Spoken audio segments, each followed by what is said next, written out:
Hello, good evening, and good day, everybody, and welcome back to the Ask Abhijit show. This is episode 347, and we are going to discuss whatever's happening in the world right now, whatever you want to discuss. But we're going to focus a little bit specifically on what's happening in Iran.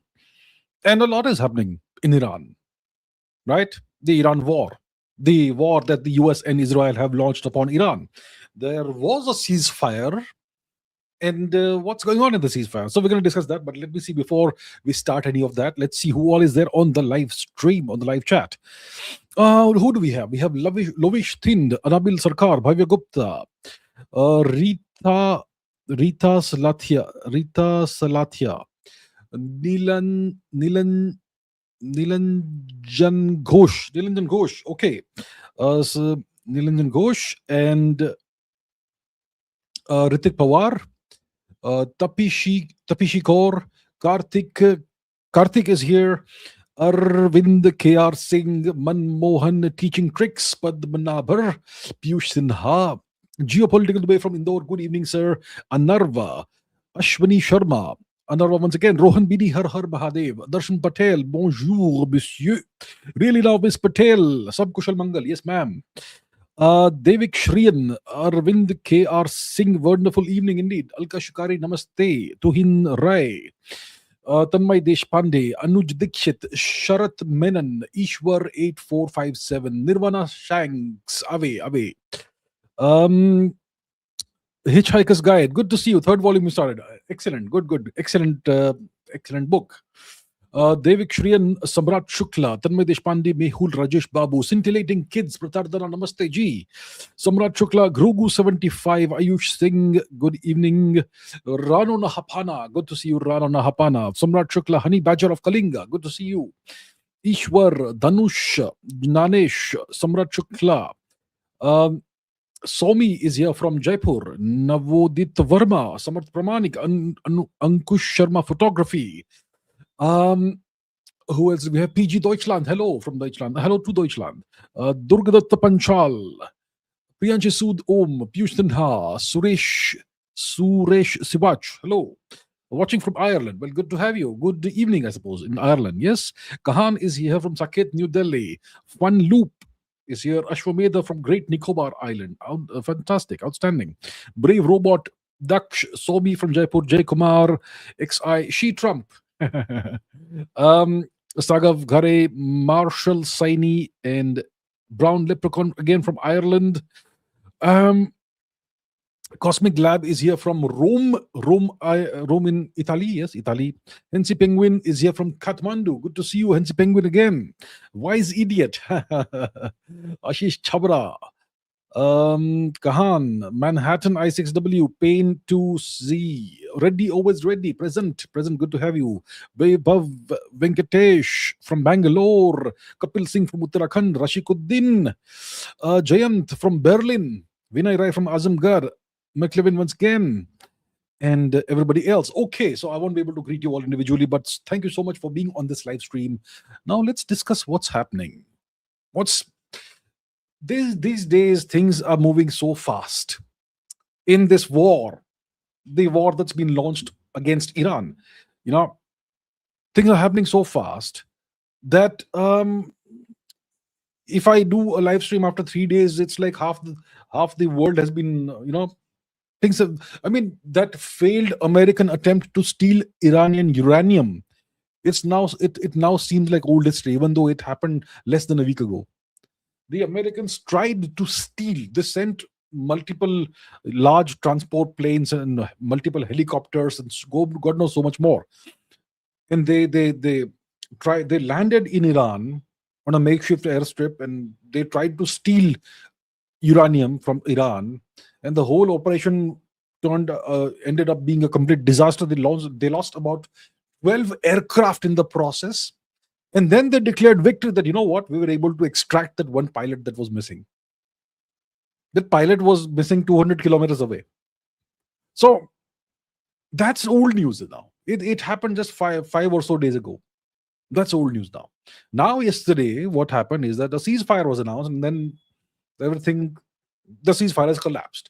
So let's quickly recap from Twitter what's happened. in the past day or so, right? Okay, so here we have this tweet, this post by Shahbaz Sharif. This is from, of course, yesterday. Hmm? He says diplomatic efforts for peaceful settlement of the ongoing war in the Middle East are progressing steadily, strongly and powerfully, with the potential to lead to substantive results in the near future. To allow diplomacy to run its course, I earnestly request the great, magnificent Divya Purush, Mahapurush, President Trump, to extend the deadline for 2 weeks. Pakistan, in all sincerity, requests the Iranian brothers to open the Strait of Hormuz for a corresponding period of 2 weeks as a goodwill gesture. We also urge all warring parties to observe a ceasefire everywhere for 2 weeks to allow diplomacy to achieve conclusive termination of war in the interest of long-term peace and stability of the region. This is what Mr. Sharif tweeted, and then this came out. So Sharif initially, okay, Sharif is the so-called Prime Minister of Pakistan. He has never been elected, but he's the Prime Minister. So it emerged that this guy Sharif had actually posted the message as a draft earlier.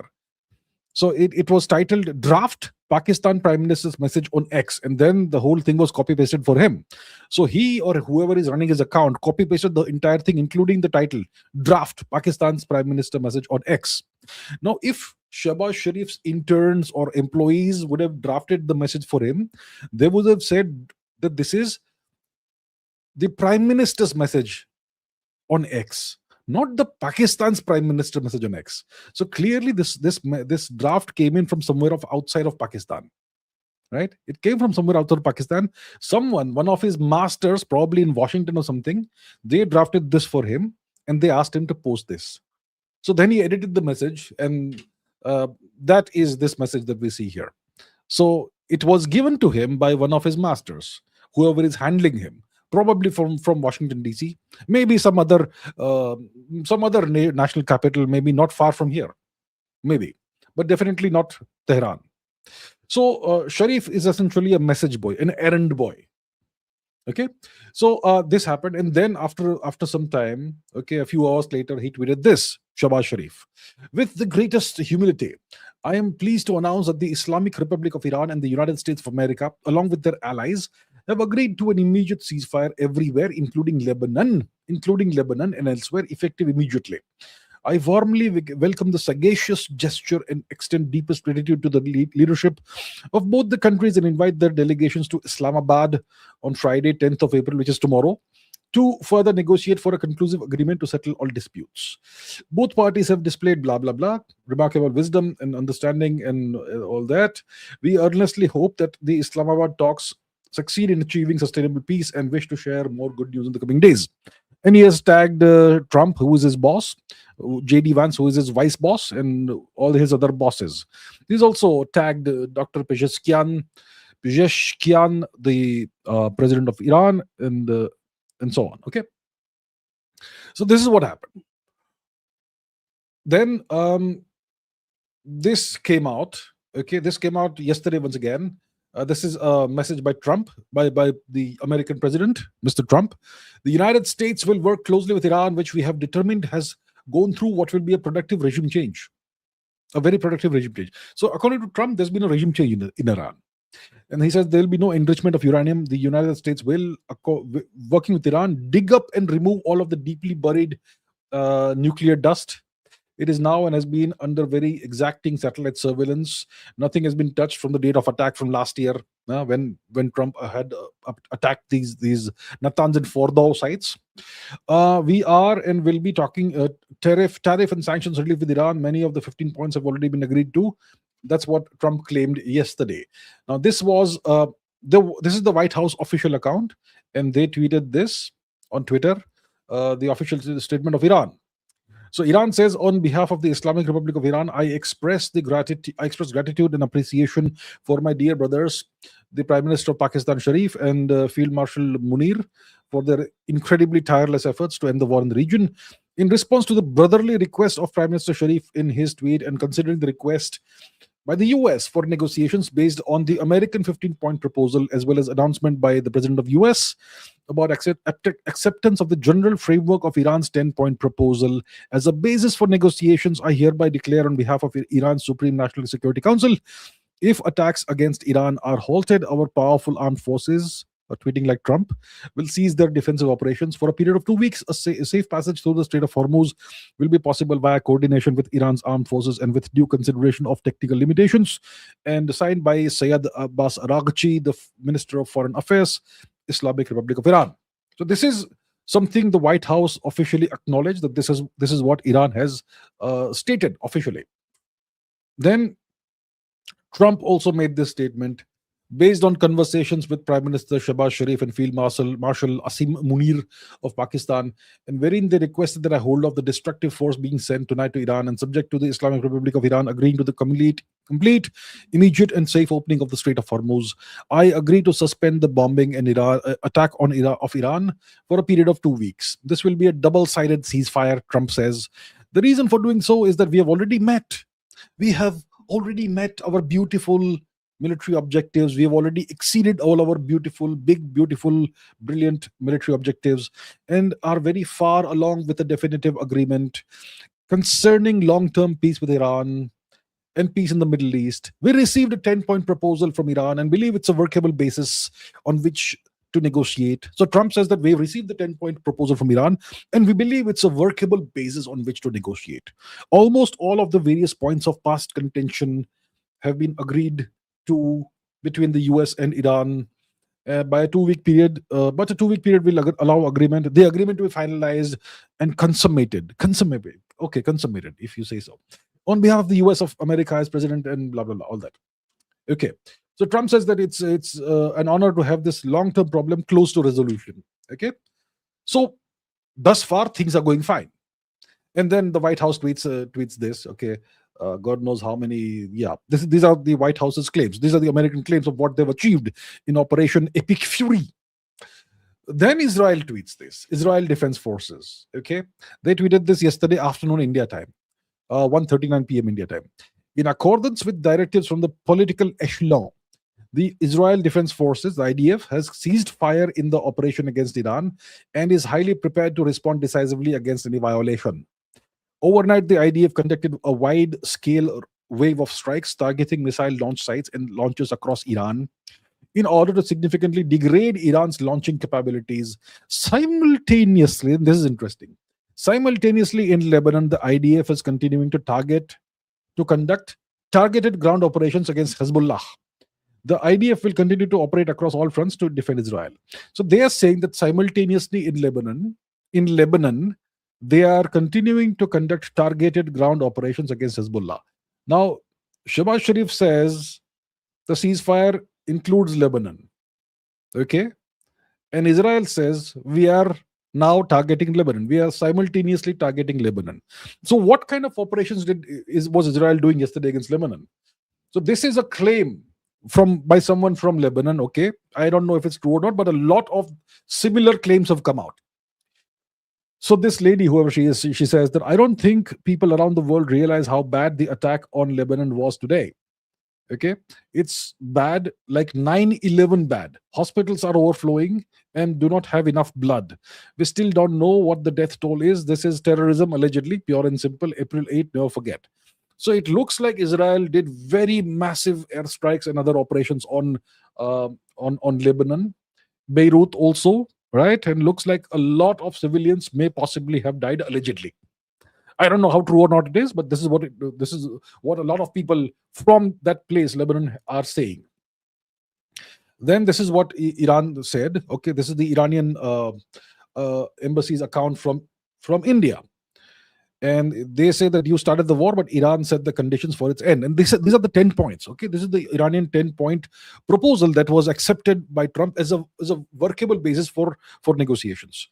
So Iran's 10-point conditions that the US has accepted as workable say that the US is fundamentally committed to non-aggression, continuation of Iran's control of the Strait of Hormuz, acceptance of Iran's uranium enrichment, lifting all primary sanctions, lifting all secondary sanctions, termination of all UN Security Council resolutions, termination of all IAEA Board of Governors resolutions, payment of compensation to Iran, withdrawal of US combat forces from the region, and cessation of war on all fronts, including against the heroic Islamic resistance of Lebanon. And where is it? Trump said that we received a 10-point proposal and believe it's a workable basis on which to negotiate. So Trump said it's fine. We can negotiate based on these 10 points. These 10 points, including cessation of war on all fronts, including against Lebanon, continuation of Iran's control over the Strait of Hormuz, uh, acceptance of Iran's enrichment of uranium, and so on. So Trump said it's fine. We can negotiate on the basis of these 10 points. It's a workable, set of conditions. Then what happens? Then okay, this is still, we don't know if it's true or not, but it looks like this is what happened. This is yesterday, once again, in the afternoon. It's now confirmed that the UAE Air Force has conducted a large-scale operation targeting Iran's oil and petrochemical plants in the Persian Gulf region.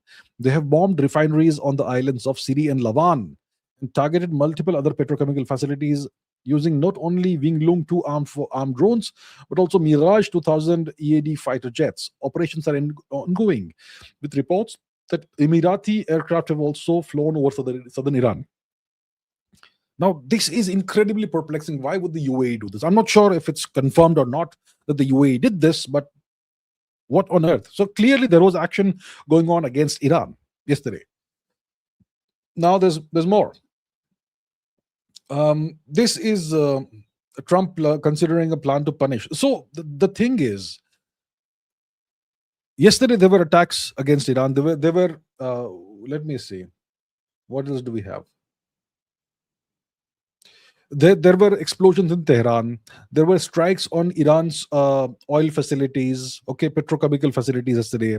The war that Israel has launched against Lebanon is continuing. They're doing very heavy bombing operations over Lebanon, on Beirut. And Iran says that this is not a ceasefire. I mean, you are not adhering to the what we had agreed upon as part the terms that we had agreed to for the ceasefire. So what happened is that Iran has now once again closed the Strait of Hormuz. So the ceasefire essentially has collapsed. Is it retrievable or not is the question. So let's before we analyze this, let's move forward. Trump is considering a plan to punish some NATO countries by moving US troops out of countries which are deemed unhelpful to the Iran war. The proposal would involve moving US troops from unhelpful countries into countries that were more supportive of the Iran war. It's going on. They're discussing how to punish NATO.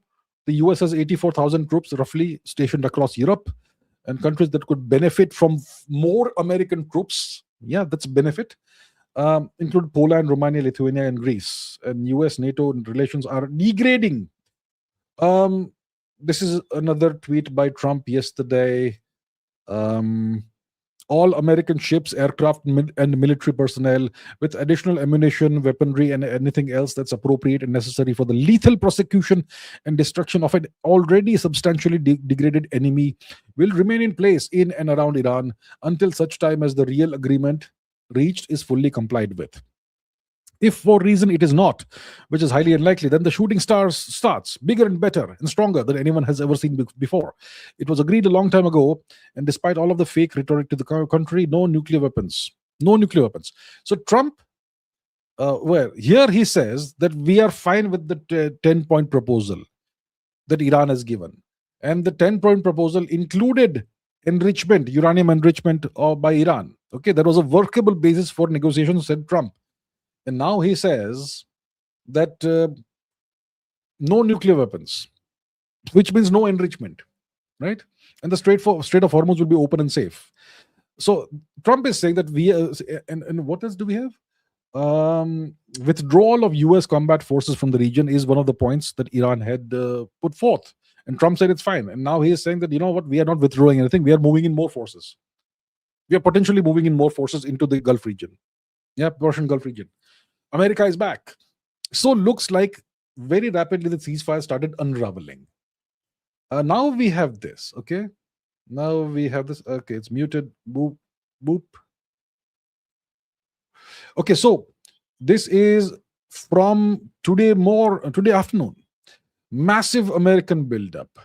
This is from Reuters. The US has now deployed more than 50,000 troops across the Middle East, with numbers continuing to surge. Thousands of Marines are being rapidly transferred from San Diego right straight into the region. Anyone who thinks that President Trump sent this entire armada, fleets, Marines, and all, just to accept a truce with Iran is completely delusional. A full scale ground intervention, ground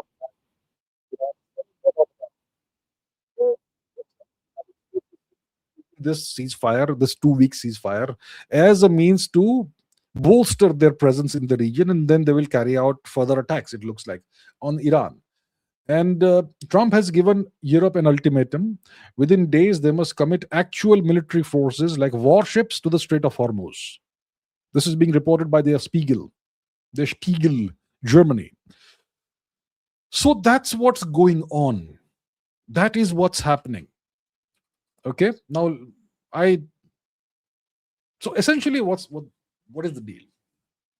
2 week ceasefire. It's already collapsing. Okay. The Israelis have ensured it collapses. The deal, the ceasefire deal, the points, the 10 points, it included that it included Lebanon. There'll be no military action on Lebanon. Sharif tweeted that, Iran said that, and now immediately Israel yesterday started really going hard on Lebanon, and they seem to have caused a lot of casualties among civilians, possibly, potentially, allegedly. So Israel ensured that the ceasefire collapses. And looks like the UAE did some military action against Iran. And there were explosions in Tehran yesterday. So Iran has closed the Strait of Hormuz. And now, Trump is saying that Iran is not holding, or no, it's not being true to its commitments as per the ceasefire and so on. So the ceasefire is collapsing. Now, what actually happened? How did the whole thing go wrong? Iran gave a 10-point proposal. The United States has a 15-point proposal. The US president said that the 10 points Iran has given are a workable basis for negotiations. Then he said that no, we never knew that the Lebanon was not included. Lebanon was not included in the 10 points. That's what he claims. And then J.D. Vance, the American vice president, said that there seems to be a genuine misunderstanding. What they communicated is not what we received. That's what he claims. Now, who is the intermediary in all of this? It's Pakistan. Pakistan is the intermediary in this entire matter. Pakistan is the mediator. See, Iran says we will not speak to the United States face to face.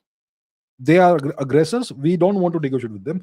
But if Pakistan wants to mediate, okay, we will deal with Pakistan. So Pakistan has been the intermediary. They have spoken to the US because the US is their master. And they've spoken to Iran because they are a neighbor of Iran. Temporarily, at least. So they are the intermediary, and they have spoken to both sides, but both sides haven't spoken to each other. So both sides have spoken to Pakistan. So looks like one of two things has happened. Scenario one, we'll keep it here on this side. Scenario one is Pakistan gave a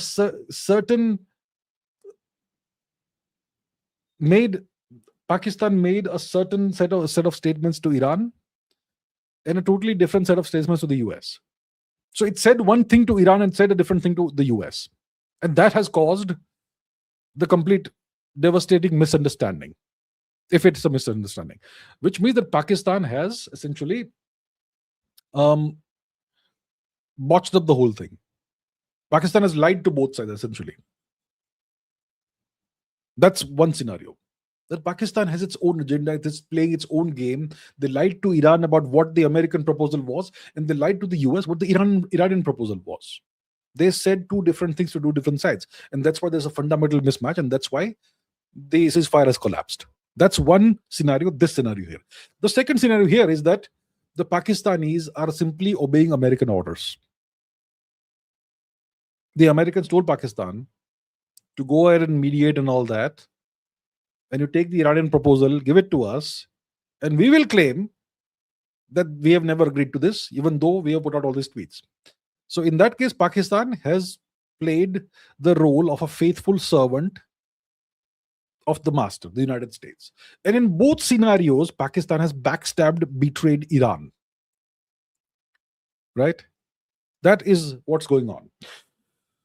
So yesterday, a whole bunch of Indian commentators were saying that Pakistan has become this great power in so-called South Asia. They have leapfrogged India. They are so relevant now. They can mediate and get the war to end. But the truth is that Pakistan has played the role of a backstabber and betrayer against Iran. That's the role Pakistan has played. Okay? And this has led to a complete collapse of Pakistan's image and standing worldwide. If you see Iranian Twitter, Persian Twitter, see right now there's an internet blackout in Iran, like there is a blackout in various parts of the Gulf region. Okay, there's a lot of censorship. In Iran, there seems to be a complete blackout. In Israel also, you're not allowed to post images of the of the devastation that is happening in Israel. In the UAE also, you're not allowed to post images and videos of whatever has happened there. So there's censorship across the place, and there seems to be an internet blackout in Iran. But there's a big Iranian diaspora outside of Iran, and many of them don't like the regime of the mullahs and ayatollahs, but they still support their country. So if you see the tweets coming out from the Iranian diaspora, they are in one voice condemning and essentially abusing Pakistan right now. It's an interesting phenomenon that you can see on Twitter right now. The whole of Iran is joining together to condemn and abuse Pakistan. So Pakistan has somehow found a way to bring India and Iran together. The people of India and Iran together, at least. So that's what's happening. So Pakistan has played the role of a mercenary, of a backstabber, of a betrayer of Iran. And it looks like the ceasefire is no longer holding. Now, I don't know if the missiles and drones are flying again. But it looks like even if the ceasefire holds hypothetically, what happens? So let me bring in my tweets from which I tweeted yesterday, and give me a second. Okay, I'll put that on the screen. So why has the US agreed to a ceasefire? The US give me a second. So here we have it.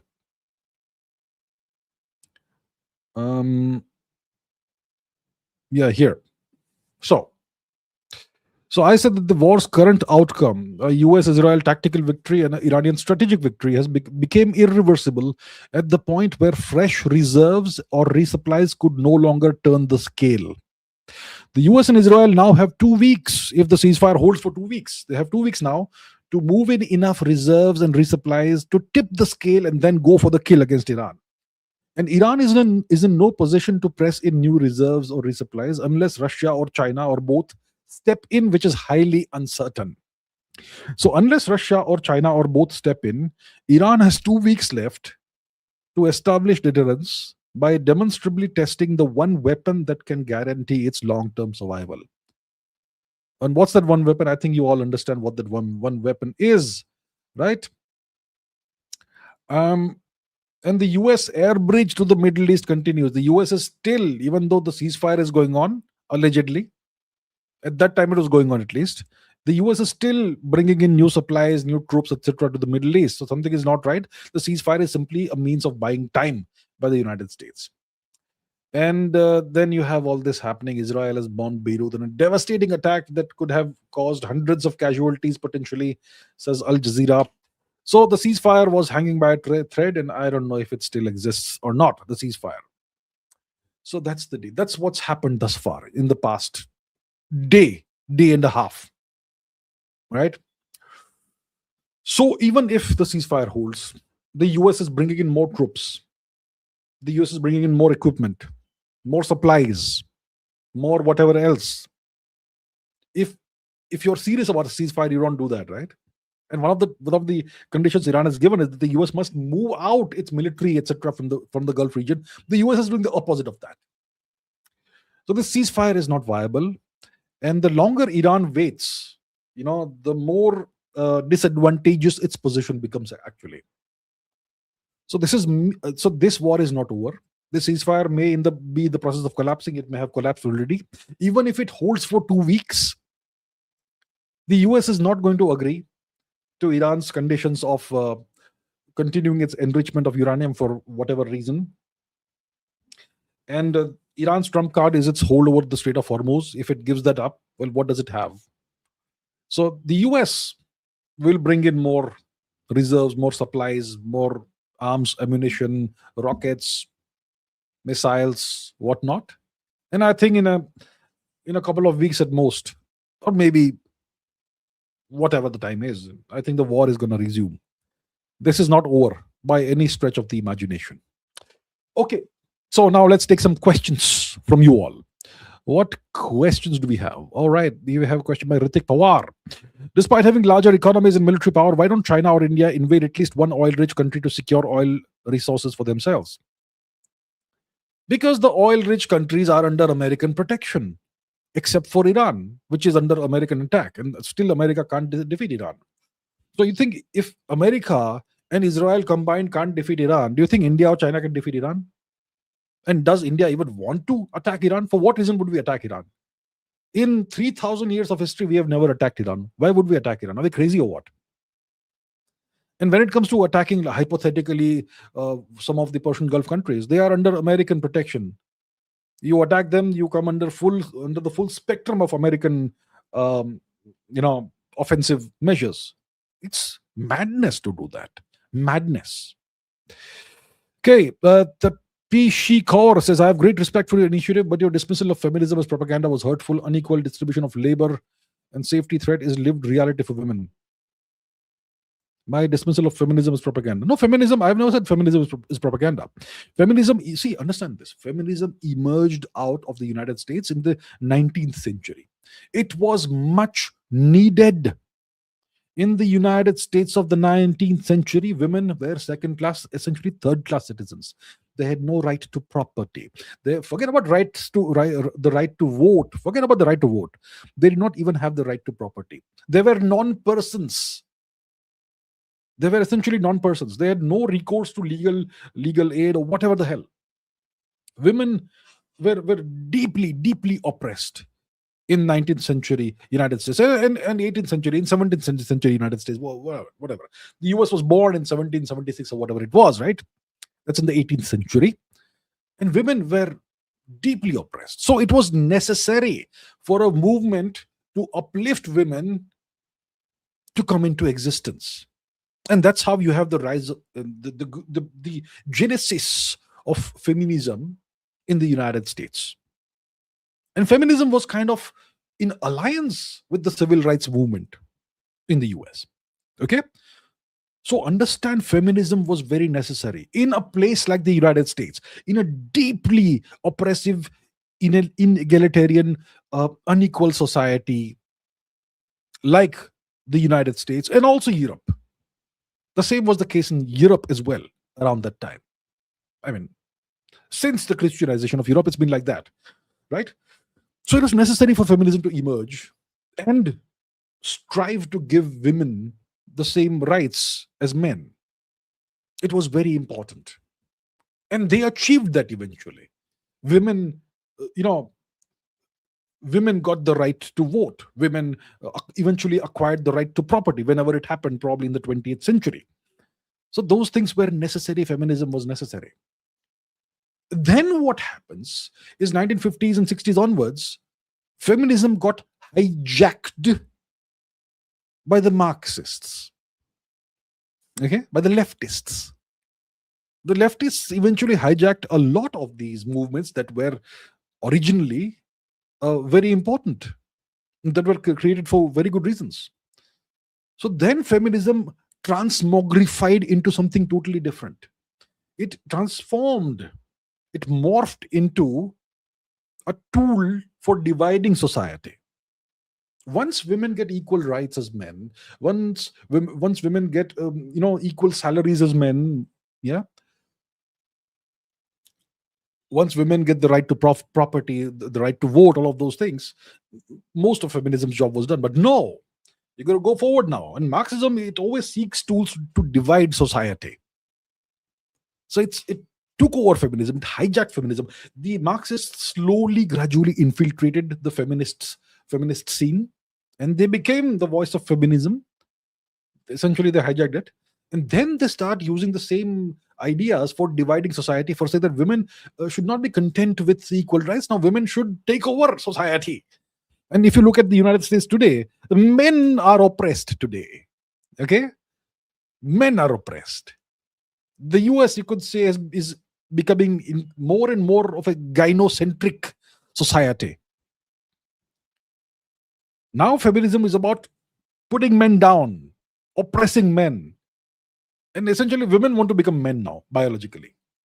And that's led to all these weird manifestations of God knows what in the United States, like transgenderism and physical mutilation of children and God knows what else. Okay, so it's not propaganda. Feminism arose for a very good reason in that part of the world where it was required. You understand? Now, distribution of labor and safety threat. That's why we have families. Okay, that's why we have families. And in some cultures, there's always going to be a threat to women's safety. In those cultures, well, please send your feminism there. Please send feminism there.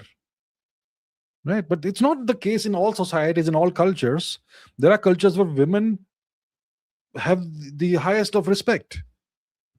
For example, Indian civilization, we always had the highest of respect for women. Women's rights were enshrined in everything. In the Arthashastra, for example, right? In Dharma, women's rights are enshrined. And women and men, they are complementary to each other in Indian culture, right? Their roles, there are gender rules in Indian culture. You don't like that? Well, please go somewhere else, but there's no gender rules. Maybe you could go to the US. But all cultures are distinct and unique, and you've got to respect all cultures.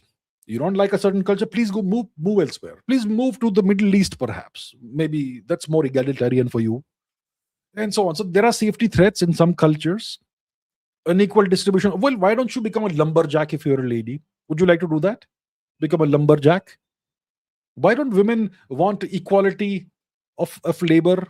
Why don't 50% of women, why don't we have women equally represented as lumberjacks or in oil rigs?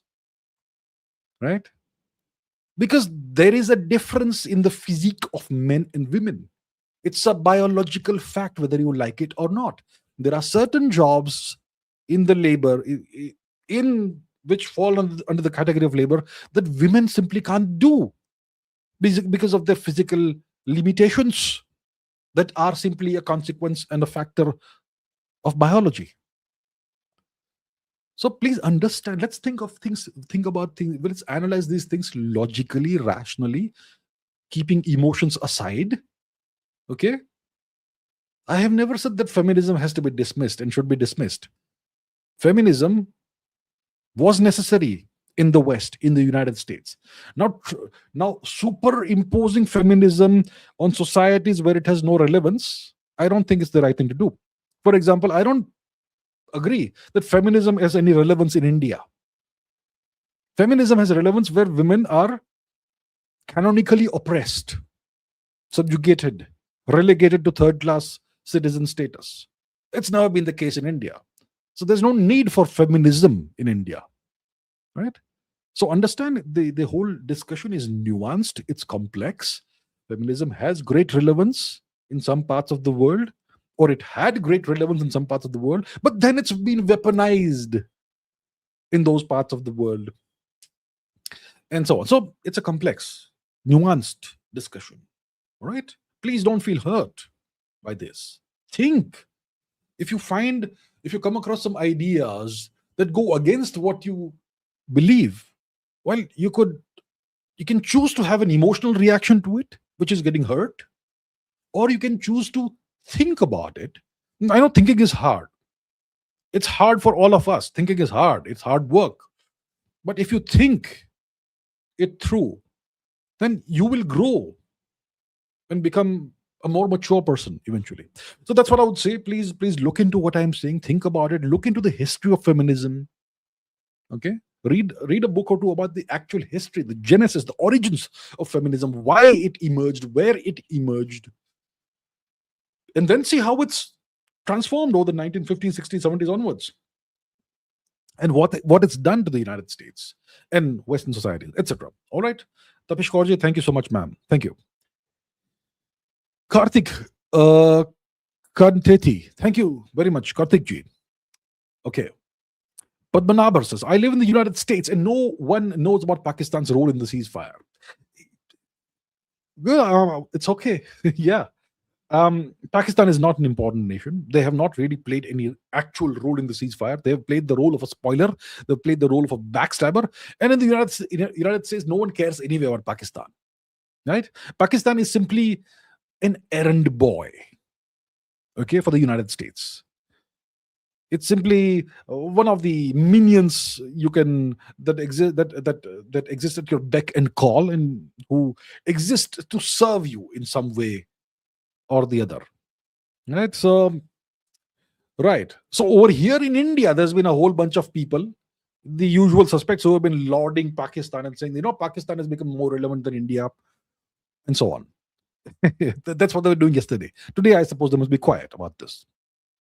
Right. Piyush Sinha says, like you previously said, that in the past, NATO nations went with the US everywhere because the previous US administration considered them to be equals, and now they are not siding with the US because this US administration is treating them like third world nations. So if the NATO nations are vassals, then why do they need respect from Washington to obey their orders this time? Love from Bihar.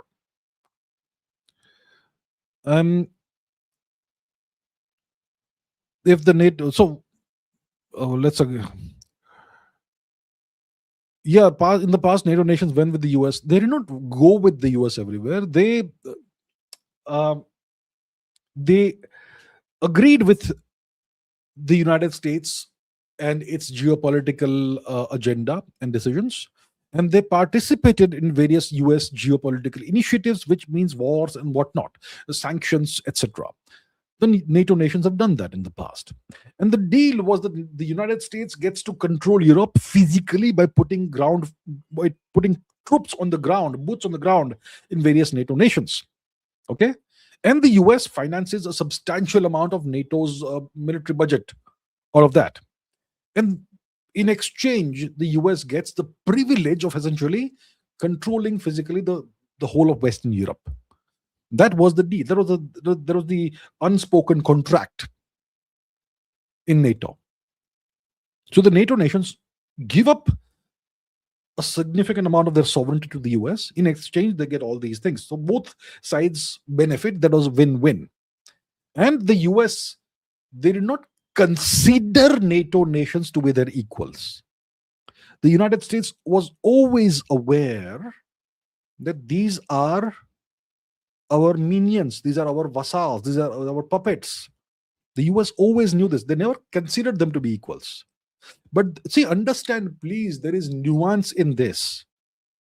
Now, somebody tomorrow will say on Twitter that you have said that America considered NATO nations to be equal. No, the US has never considered these nations to be equal to the US.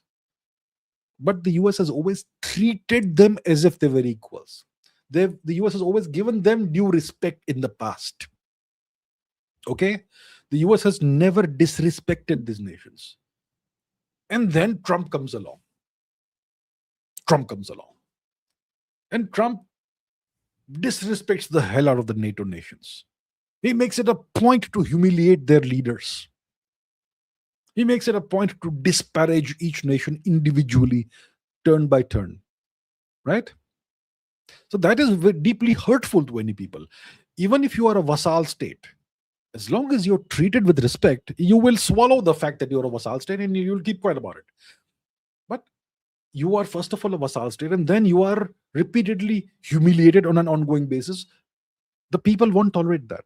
And that makes the position of the leaders very difficult. That I see the leaders, they typically benefit in some way or the other for being the leader of a vassal state, which means a nice puppet. These leaders, they benefit in some personal ways, which obviously you will not know about. And that's why they are okay with, with steering the nation as a vassal state. But when the people get upset and when they are being humiliated personally, there is friction between the US and those nations, right? So that's the situation. And beyond that, the US is now demanding that these NATO nations they double their contribution to NATO's exchequer now by 2030. Means you got to pay up double of what you were paying until now, which means that the social welfare measures that these countries were spending on now have to be cut down. These nations also have to accept refugees from God knows what places, from certain nations. So the US and these nations, NATO nations, can no longer buy, cheap Russian gas. So the US is slowly clamping down on Europe. They are deindustrializing Europe. They're forcing immigration of certain kinds into Europe. They're forcing these nations to pay more. They're forcing these nations, the Americans, they're forcing the NATO nations to spend a lot of money supporting Ukraine. The US is putting a tremendous amount of pressure from all different directions on NATO nations. It's not just about the respect matter, right? That's why there is increasing friction between the US and NATO. And now many of these NATO nations are kind of fed up. Do you understand? It's a complex process. It's not like you did not respect me, so I will not like you now. It's not like that. It's just one of the factors. It's a multiplicity of factors coming together. Please understand things, that it's not just surface level analysis we do. We do look at things from a multiplicity of angles, and it all comes together into all the pain points the NATO nations are experiencing. And that's what is the deal. All right. Anarva. Thank you very much, Anarva. Tuhin Rai says, how did academia get hijacked by the left? How could this? What does that mean? HWCN STDT. Okay, I don't know what HWCN STDT means, but how did academia get hijacked by the left? Leftists infiltrated academia by getting PhDs, okay, then becoming lecturers, then becoming readers, then becoming professors, then becoming administrators, especially administrators. Okay, you can also hijack academia by infiltrating the Ministry of Education and appointing your hand-picked mediocre historians and mediocre academics in high positions. So how do you hijack an institution? You hijack an institution by infiltrating all the levers of the decision-making process, step by step. It's a slow process. Sometimes it's a fast process. So that's how academia gets hijacked. You control the budgets. You control the appointments. You control the promotions. You control the demotions. You control what kind of people are allowed to enter the system. You control what kind of people are allowed to get PhDs. You control what kind of research is allowed, what kind of research is prohibited. All of that you have to start controlling. So you have to control and you have to infiltrate and take over the decision-making process at multiple levels. That's how you hijack an institution such as the academic institution. Tanmay Deshpande says this. We know that this is not a win for Pakistan. They were just a messenger for the US, messenger boy for the US. But with Israel attacking Lebanon, is this a pause for the US to redeem its failure?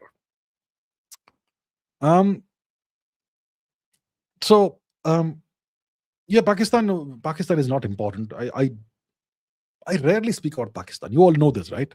I rarely speak about Pakistan because Pakistan is not important.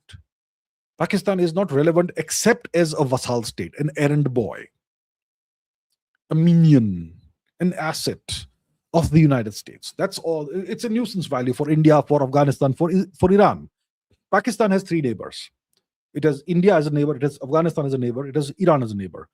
And it has Chinese occupied Tibet also as a little bit. So the three neighbors that matter, India, Iran, Afghanistan, each of these three neighbors dislikes Pakistan intensely. No one likes Pakistan. And Pakistan, it's simply a nuisance in the region, artificial, temporary terrorist nation. Yeah. So that's about Pakistan. It's not that important except as a nuisance, except as a pain in everyone's neck. Israel attacking Lebanon. Is this a pause for the US to redeem its failure? See, if there is a ceasefire, then the US gets some time to bring in reinforcements like I discussed, like I showed you. The US is bringing in more troops. The US is bringing in more reinforcements, more supplies, more arms, more ammunition, more missiles, whatnot. The US is bringing in these things into into the Middle East region. Okay, so it's not like the US is just sitting and waiting for 2 weeks to have a discussion with Iran. No, they're going to bring in much more. So this is simply a 2 week window of time. If the ceasefire holds, it's a 2 week window of time for the US to regroup, to rethink, and then move in for the kill again. The war is not ending. The US is not going to just let this go. And so I'm not sure why Iran agreed to the ceasefire. What did Iran get out of it? I'm not really sure what they get out of it. But the US wanted a 2 week ceasefire, clearly. But they had Pakistan play this role. Maybe they want to blame Iran for the failure of the ceasefire. Maybe the Americans want to blame Iran for the ceasefire's failure, and that's why they had Pakistan play the role of a betrayer and backstabber, right? Of the spoiler.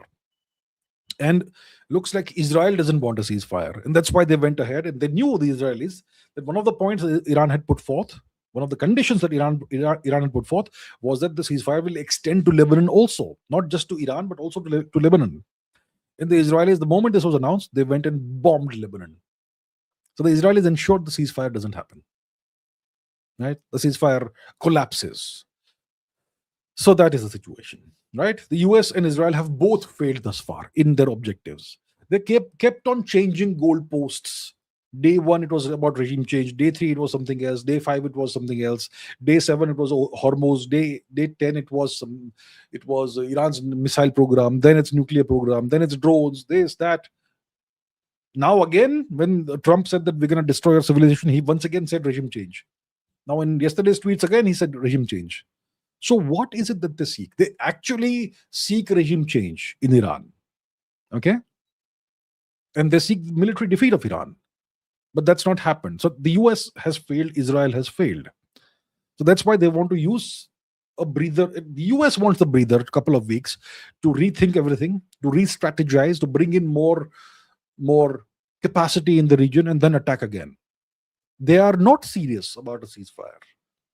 I expect this to once again become a conflagration, maybe worse than what we've had thus far.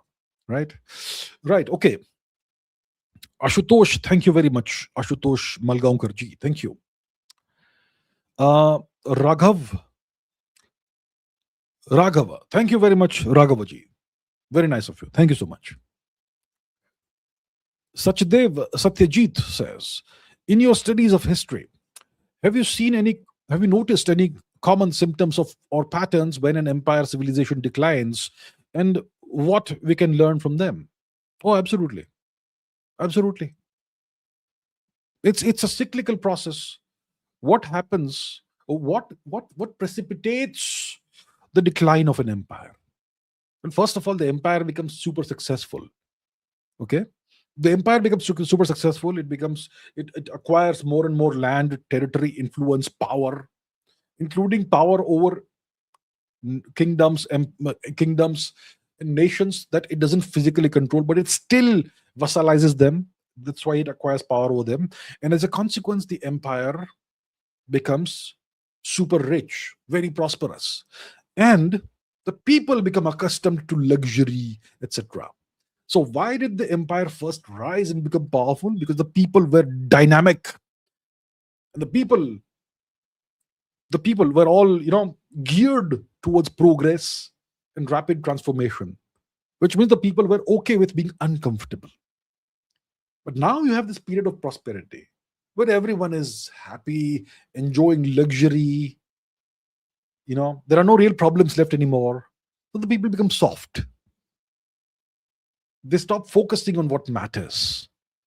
They start focusing on things that don't matter. And then the government becomes lax. So essentially, hard times create strong men create good times create soft and weak men create hard times. So overall, eventually, you see the civilization declining, and then leaner, hungrier, peripheral forces can start yapping and biting at the heels of the civilization or the empire, and eventually it collapses. It's a cyclical process, happens over and over again. So what can we learn from them? What we can learn from them is that discomfort is important. You can't become too complacent, too accustomed to luxury and a soft life. Discomfort is important. It's vital for a civilization remaining strong. Okay. um War keeps rejuvenating your civilization and your empire. If you don't have war often, well, it makes you soft and weak. War is obviously terrible. War is terrible for the innocent and the civilians. But war is what keeps you young as a civilization and as an empire. So it's a two-edged sword. On the one hand, it keeps you young and strong and hard. On the other hand, it is tragic. But from a macro perspective, war is important. You don't go to war often, you become soft and weak, and then you get shocked by what happens in war. So lots of things you can learn from this. Right, okay. Pratardana says stage 2 fast breeder reactor will still require initial uranium 238. Yes, I think it does. Look, I had put this tweet out. Let me put this for you out here. Give me a second. So there are 3 stages in India's 3-stage program. Okay, nuclear program, 3-stage nuclear program.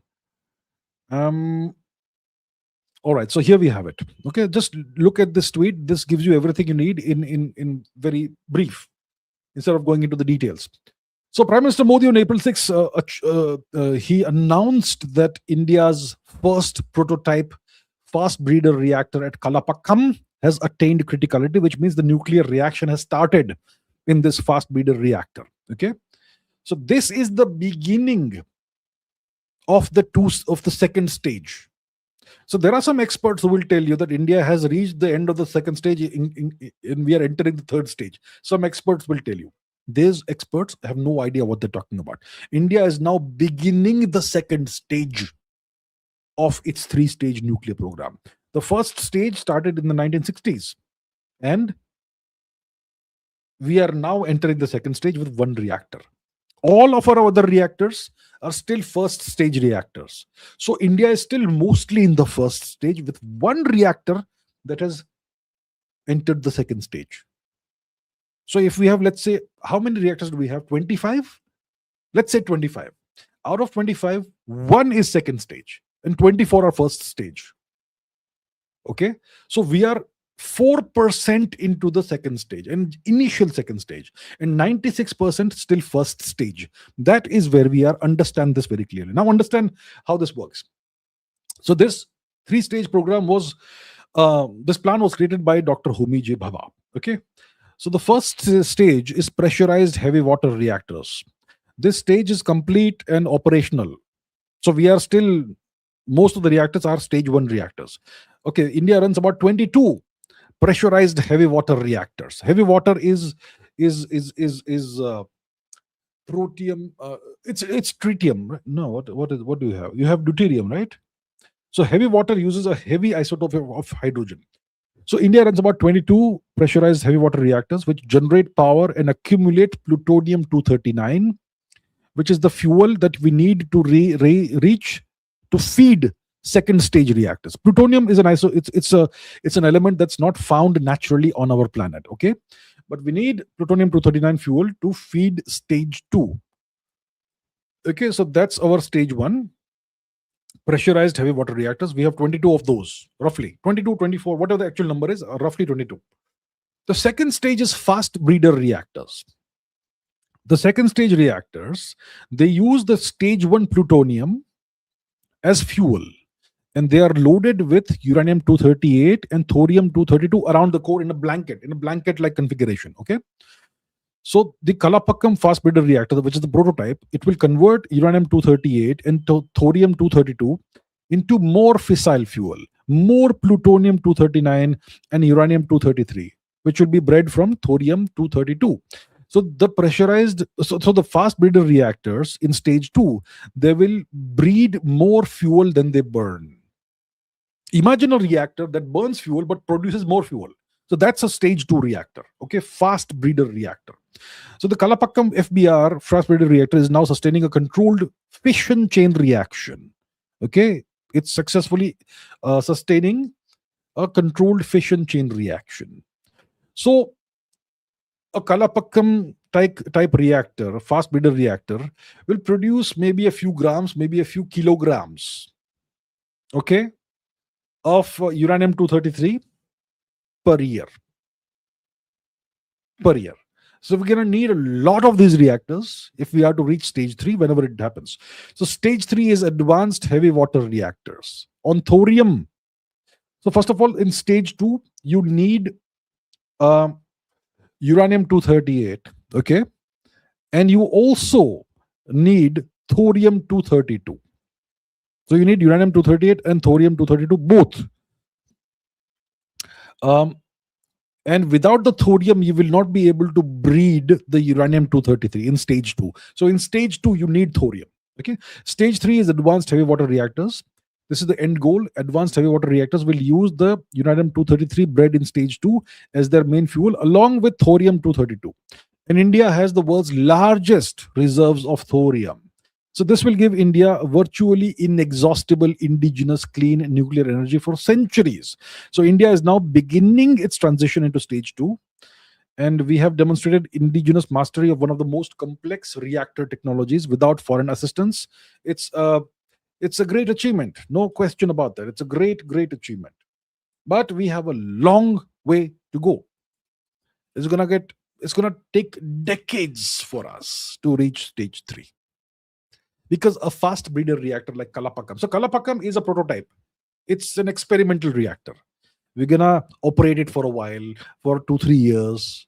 We're gonna initiate the breeding reaction by having thorium in the blanket around the core. Okay, and we're gonna see how it works. At what rate is it generating? Is it breeding the uranium 233 fuel and the plutonium? We're gonna have to see that based on our study of how this reactor performs for a while, for 2-3 years, maybe 4-5 years. Then we will build one more reactor. Then we'll see how that performs. Then we'll build 2-3 more. Eventually we'll build a few dozens of reactors. And then let's say each reactor produces a couple of kilograms or whatever, maybe 5 kilograms, 10 kilograms of uranium 233 per year. We're going to need tons of that. So we're going to have to run these reactors for decades, each of them. Hopefully we have 50 of those, let's say. We're going to have to run them for 10-20 years to get enough fuel for stage 3. So minimum 10, 20, 30 years to reach stage 3, sitting where we are right now. Maybe 40-50 years, depending on how quickly we kick off stage 2, how quickly we scale up in stage 2. So we are just starting now. Understand, we're just starting stage 2. Finally. But we have a long way to go before we can start stage 3 with the first stage 3 reactor, which will also be a prototype. And that will take 10, 20, 30 years to get going. And then, so maybe 50, 60 years from now, we will have proper stage 3 going, hopefully in 50, 60 years. Okay, it is a long process, my dear friends. All right. Okay. The Eternal Witness is a new member. Thank you very much, The Eternal Witness, and welcome to this channel's membership. I really appreciate it. Vansh says, please upload new Ask Abhijit episodes on Spotify. Yes, I shall have it done at the earliest. Thank you for the reminder. Appreciate that. Soldier Boy says, your take on Onoi, Sar. Where's our nation heading? Onoi, one nation, one election. I haven't thought about this. I look into geopolitics, history, science, one nation, one election. On paper, it sounds like a good idea. I've not given much thought to this. But in India's electoral democracy, which is a Westminster-style democracy, let's say you have 1 year, one nation, one election. So let's say in a certain year, you have all the state elections and the general election at the same time in 1 year. Okay. So each state is going to vote differently. The nation is going to vote differently for the Parliament of India. And let's say in some states you have coalition governments or you have a hung assembly. Then what do you do? If there's a coalition government in some states, let's say we have 20 odd states, let's say 5 states you have hung assemblies or you have coalition governments, and after 2 years, 3 years, these governments fall and the assembly is hung and you need new elections. Then what do?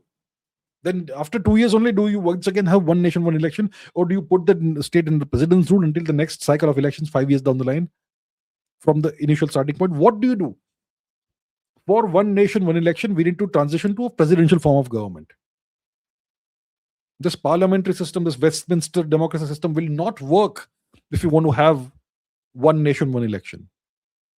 In a presidential style system, once a president is elected for the nation, that person takes on the role of the executive leadership, and that person stays for 4 years, 5 years, whatever it is.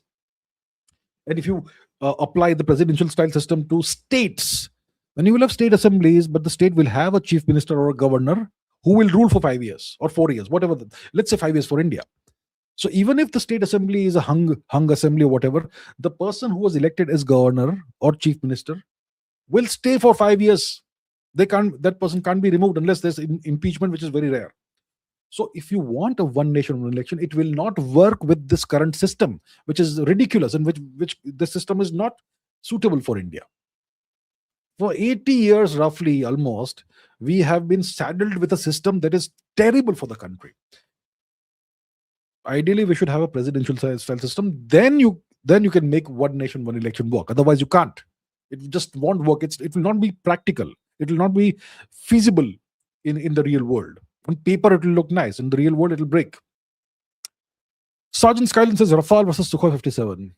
Look, if the French are unwilling to give us the codes, the source code of the Rafale, then it makes no sense to pay so much money for those fighter planes. So I would say if the French, after paying so much money, if they are not willing to give us the source codes, then we should not go for the Rafale. Dump it. Go for the Sukhoi 57 and acquire the full technology, including source codes. The Russians will give it, and for a lesser price. But the main thing is India should now focus, because these aircraft will take years to come. Even if we start the production now, it will take 5, 7, 10 years for the first aircraft to start rolling out. Because you have to first build the factories, the production line, the assembly lines, all those things. It takes time. So it will take at least 10 years for these things to become, for the first aircraft to start rolling out of the assembly lines. Until then, what do? We have to start focusing full scale on ballistic missiles, cruise missiles, and drones. You have that, it can completely offset the shortfall in fighter planes. And the future is going to be all AI and robotics. The human operated fighter planes are going to be like dinosaurs very soon. So India needs to wake up and realize this is the 21st century, no longer the 20th century, where the heads of a lot of these planners seem to be, right? A lot of our planners, etc., they seem to have their heads still in the 20th century. They're still thinking from a 20th century perspective. It has to be drones and missiles now. So I would say focus on the AMCA, let it, however long it takes, focus on the indigenous jet engine, however long it takes. In the meanwhile, if the French are being difficult, then dump the Rafale and get the Sukhoi. No matter how good or bad it is. At least we'll be able to manufacture it entirely over here in India. And then we'll be able to, if required, tweak it and improve it, which will be great at doing, actually. Yeah. So I am leaning towards the Sukhoi. Even if it's not the best aircraft in the world. So what? At least it will be your aircraft, because you'll be able to control every aspect of it. That's better than having some fantastic aircraft that you can't control. And you need permission to update every time. You don't want that. Right, okay. Hot Potato says, what path could lead India to a presidential democracy or dictatorship? What could trigger it? Is changing the system still possible? Thank you. I have no idea. I am no expert in India's constitution and laws and whatnot. The constitution is impossible to understand or read. Hundreds of pages, right? If you ask any two constitutional experts, they will disagree on various things. And I don't think the Indian constitution allows you to transition to a different system. The Constitution of India is such that it doesn't allow you to transition to a different system. The Constitution of India doesn't allow you to scrap the Constitution. I'm sure there must be some ways or means of changing the system, but the process will be incredibly difficult because you're going to need two-thirds majorities in all the state assemblies and God knows what else. I'm not sure how it works. It's incredibly difficult. Yeah. So how does India transition? Forget about dictatorship. Okay, dictatorship is completely out of the question from the constitutional perspective. But let's say we want to transition from the Westminster style prime ministerial system to a presidential system. How do you do it within the ambit of the Constitution of India? You have to ask a constitutional expert about this. I think the way forward will be very difficult. So how do you make it happen? You will need a situation where there is some look, it's all I'm giving you an academic hypothetical situation. I'm not recommending any of this, first of all. Okay, this is completely academic and completely hypothetical. Maybe let's say hypothetically someday, complete hypothetical scenario, maybe there's a war and whoever is ruling the country, prime minister, has to impose a emergency on the country. Okay, and then when there's an emergency, you can do stuff like what the great Madame Indira Gandhi ji had done. She changed our constitution, changed the preamble, whatnot. She had this done. So maybe whoever is the prime minister at that time, because there's an emergency and he or she has emergency powers, maybe they can change the constitution at the time and give the precedent of what Mrs. Gandhi had done. Maybe that's one way to quickly have a change in the system. Yeah. Maybe that's one scenario. I'm not sure if it will be completely constitutional or not or whatever, but I'm sure that what was done in 1975 or thereabouts was also not completely constitutional, but it became part of the constitution. So maybe that's one scenario that could hypothetically work in a completely hypothetical scenario. Perhaps. I'm sure changing the system is possible. Changing the system is always possible. But it is very hard to do in normal circumstances. You will need extraordinary circumstances for these things to happen. In normal, regular circumstances where everything is business as usual, it's almost impossible to change the system. But if the country it finds itself under extraordinary circumstances, then things are possible. Okay? Okay. So this is the same question once again, but yes, that's the answer that I can offer you. Agni Rudra says, good evening. Well, good evening to you. Watching your channel for more than 2 years. Thank you so much. Thank you so much, Agni Rudra. Thank you for all the knowledge you have shared over the years. It changed the way I think about GP. You're very welcome. GP, what is GP? Geopolitics. Okay, geopolitics. You're very welcome. I'm very glad that I could help you in some way. Thank you so much. Thank you so much. The Eternal Witness has gifted one AbhijitChavda membership, one channel membership to one lucky person. So I thank you on behalf of that one lucky person, and I thank you on my behalf as well. Thank you so much. Thank you. Aries Manticore says, is Trump trying to exhaust in Iran's missile stock and drones by getting NATO involved too? Iran would extend its target range to Europe if NATO joins, ? See, the situation right now is that the Americans and Israelis have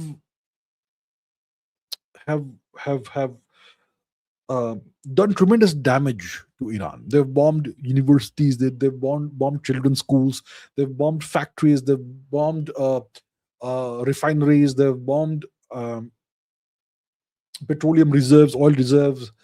They have bombed military installations, whatever they can. They've bombed. They've bombed cities. They bombed Tehran. They've done assassinations.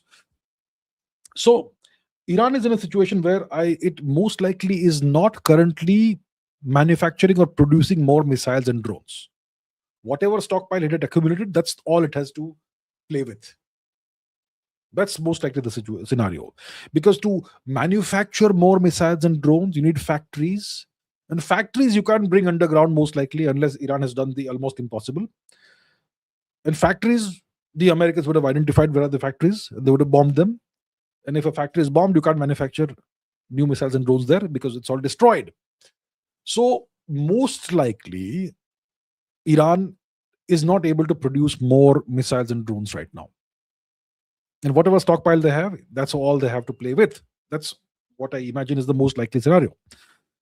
So If Trump brings in more arms, more ammunition, more missiles, more whatever, and forces Iran to keep firing missiles and drones, then in that case, if the US has more missiles and drones than Iran, or more targets to hit at than Iran has drones and missiles, then they could potentially exhaust Iran's missile stock and drones, possibly.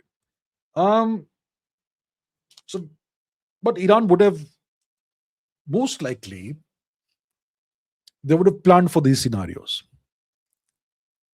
And if Iran is in a situation where it's starting to slowly run out of their stocks, then they'll be more careful with their missiles and drones and how they're using them. So it's a game of cat and mouse from both sides. So I personally have no idea how many missiles and how many drones Iran has. They probably would have more than 100,000 drones when the war began, and they probably would have had at least 10,000 missiles when the war began. So what are the stocks now? I'm not sure how many have they fired. Maybe a few thousand they've fired missiles, which means they perhaps have a few thousand missiles left, and maybe they have a few 10,000 drones left, perhaps. So it depends on various factors and how many actual missiles and drones the Iranians have. Most likely, they have way more missiles and drones than the Americans can have globally. Most likely. Now, what if so? So what Trump can do is get NATO involved, drag NATO into the war. But how does NATO get involved? He wants them NATO to send ships to the Hormuz region. Well, if NATO sends ships to the Hormuz region and they try to fight Iran will take out those ships. Ships are essentially floating targets. You can defend them for a while, but if you send just too many drones, the ship is a sitting duck. But Trump wants this to happen. He wants NATO to make the move and send warships and other whatever assets to the region. I think eventually he'll be able to force NATO to do that. But if NATO gets involved, will Iran start targeting NATO nations? I think the likelihood is less. Right? I imagine that Iran will not want to start fighting everybody in the world. If NATO gets involved, I think Iran will strike at the NATO assets in the Gulf region, not the NATO nations over there, unless I am completely wrong about how Iran thinks. Satellite says, welcome back, long time no see. Well, I've been here every week. Maybe you're not getting notifications from YouTube, perhaps. That's a possibility, that maybe you're not getting notifications. But it's good to see you once again. So welcome back to you as well. I've been doing the live streams, 2-3 live streams per week since the war began. But it's good to see you again. So thank you so much, and good to see you back. All right. McLevin says, can the US bring thousands of missiles in just 2 weeks? Very hard to do that. It depends on what kind of missiles we're discussing. See, if you're talking about ballistic missiles are very large and they're very hard to transport. Very hard to transport because they're so large. Ballistic missiles aren't small. If you're talking about surface-to-air missiles like the Manpads, Stinger missiles, the US can bring in lots in 2 weeks. If you're talking about cruise missiles like the Tomahawks, I'm not sure how many Tomahawks the US has globally. Let's try and find out. Let's ask our friend Google. Let's see, how many Tomahawk missiles? How many Tomahawk missiles does the United States have in total, and how many does it produce every year? Let us see what Google's AI has to say. So as of early 26, the US is estimated to have a total inventory of about 3,000 Tomahawk missiles, following heavy usage in recent conflicts. Production is currently low, with about 100 missiles expected this year, and there are plans to increase production in 2027 to 785, less than 1,000. So currently, the US has between 3,000 to 4,000 active missiles, and over 850 of these were used in the first month of the American war against Iran. So, if it's Tomahawk missiles, these cruise missiles, well, the US only has 3,000, 4,000, and about 1,000 of these have been used up in this Iran war. Roughly 1,000, approximately order of magnitude 1,000. And there are other enemies the US has to worry about. So I think it's very difficult for the US to bring in thousands of missiles in 2 weeks. Even if they have the capability to transport missiles, do they have that many missiles? That's the big question. Very hard for the US to do that. Okay. Shivansh says, you were right about the Indian prestige complex. Everyone's calling this a failure of our policy since we are the land of Gandhi and should have mediated instead of Pakistan. My entire X timeline is just about this. See, understand? Okay, it's an interesting topic. Let's unpack this a little bit more. So Pakistan has mediated, and they've mediated disastrously. They've essentially taken a knife and stabbed Iran in the back. Okay, they've betrayed and backstabbed Iran. That's what Pakistan has done. But they have mediated. They have been the mediator between the US, between on one side the US and Israel, other side Iran. Okay. So lots of Indians are saying, why was India not involved in this process? Why did India not mediate? India is a bigger nation than Pakistan, more relevant nation, more prestigious. We should have done this. And our standing has decreased. It's fallen in the world, and Pakistan's standing has increased in the world. That's what some Indians are saying. Many Indians are possibly saying this. Understand this. The first question is, should India have mediated? See, it's like this. Pay attention. Let's say there are two guys fighting, or two nations fighting, or three nations fighting. So there are two on one side, and there's another one here, and they are fighting each other. Now, if you want to mediate, then you will be able to mediate only if both sides agree that you should be a mediator. If one side says, I don't like you, I don't want you to mediate, and one side says, I want you, but if the other side says, I don't trust you, I don't like you, I don't want you, then you can't be a mediator. So for you to be able to mediate, both sides in the conflict must trust you and want you to mediate. Only then can you mediate. Now tell me, does the US want India as a mediator? No. The US doesn't want India as a mediator. The US wants their trusted servant Pakistan as a mediator, so that they can do all kinds of shenanigans, or they can have Pakistan do nasty things. And Israel also trusts Pakistan, by the way. The US and Israel are on the same side. They are essentially, at least in the context of this war, they are essentially the same thing, same entity, US, Israel, and they trust Pakistan. Pakistan is a US asset. It's also an Israeli asset, by the way. News to you? Okay, good for you. So, if the US doesn't want India to mediate, then how can India mediate? And if the US doesn't want India to mediate, is that some disaster for India? I say great for India. We did not start this war. This is not our war. We are not involved in the war. And if one of the sides in the war doesn't want us to mediate, well, we'll stay out of it. What do we anyway get by mediating? Do we get something? Do we gain something from by mediating? We gain nothing. So to hell with prestige. Look out for your national interest. And Pakistan's prestige has fallen now very badly. Look at Twitter. Look at what the Iranians are saying. Look at what half the world is saying about Pakistan. Pakistan is an unreliable intermediary. Pakistan is a treacherous intermediary. Pakistan has backstabbed both sides or one side. J.D. Vance said that, you know what? It's a genuine misunderstanding. Our mediator did not convey the right information to both sides. Pakistan is being made to be the fall guy. Pakistan is okay with it. Pakistan is completely fine with the Americans saying whatever they want about Pakistan, as long as Pakistan gets what it wants, which is that generals get some money. That's all. Okay. So this is not a failure of our policy.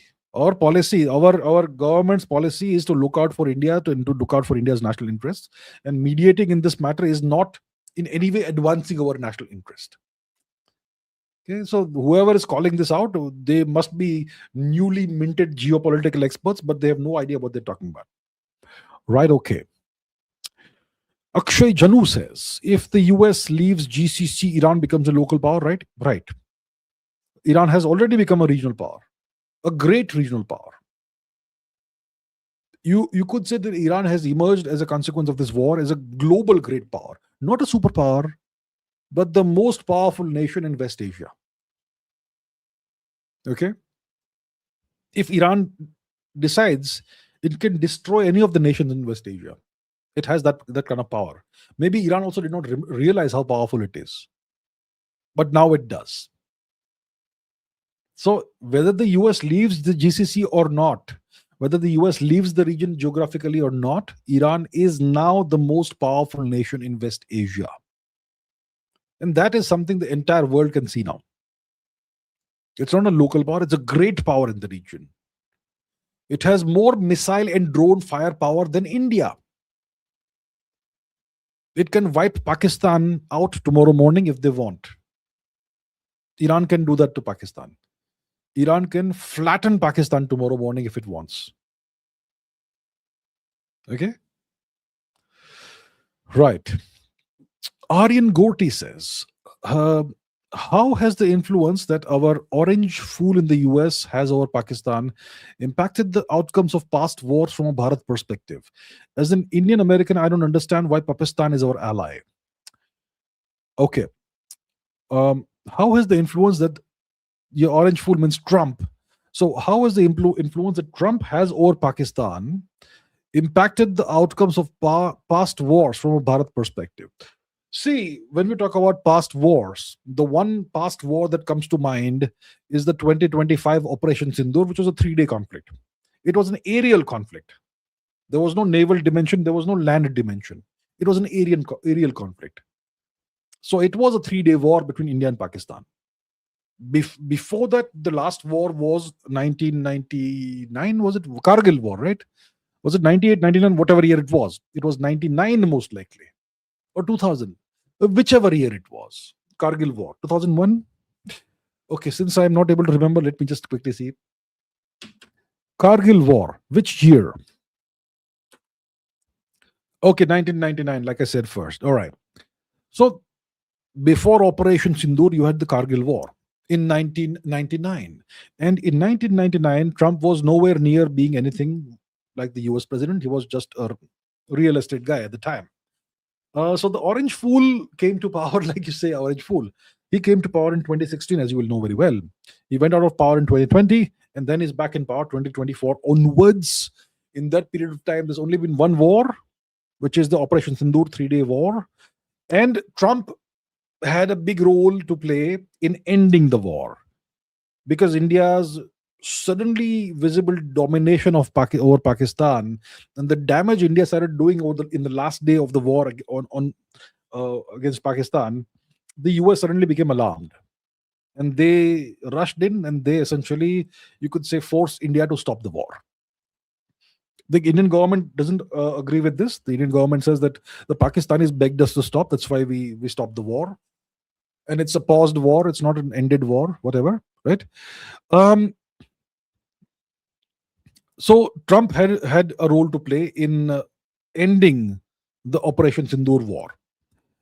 Beyond that, any other past wars, Trump had no relevance or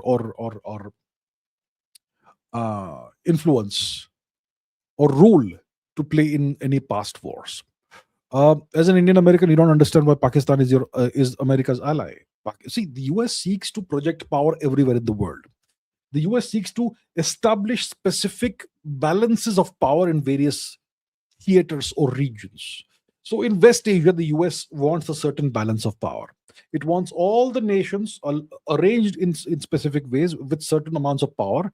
You could assign a certain hard power score to each nation, and you have a US ally, which is Israel. You have other US assets like Saudi Arabia and other countries, and you have an American adversary such as Iran.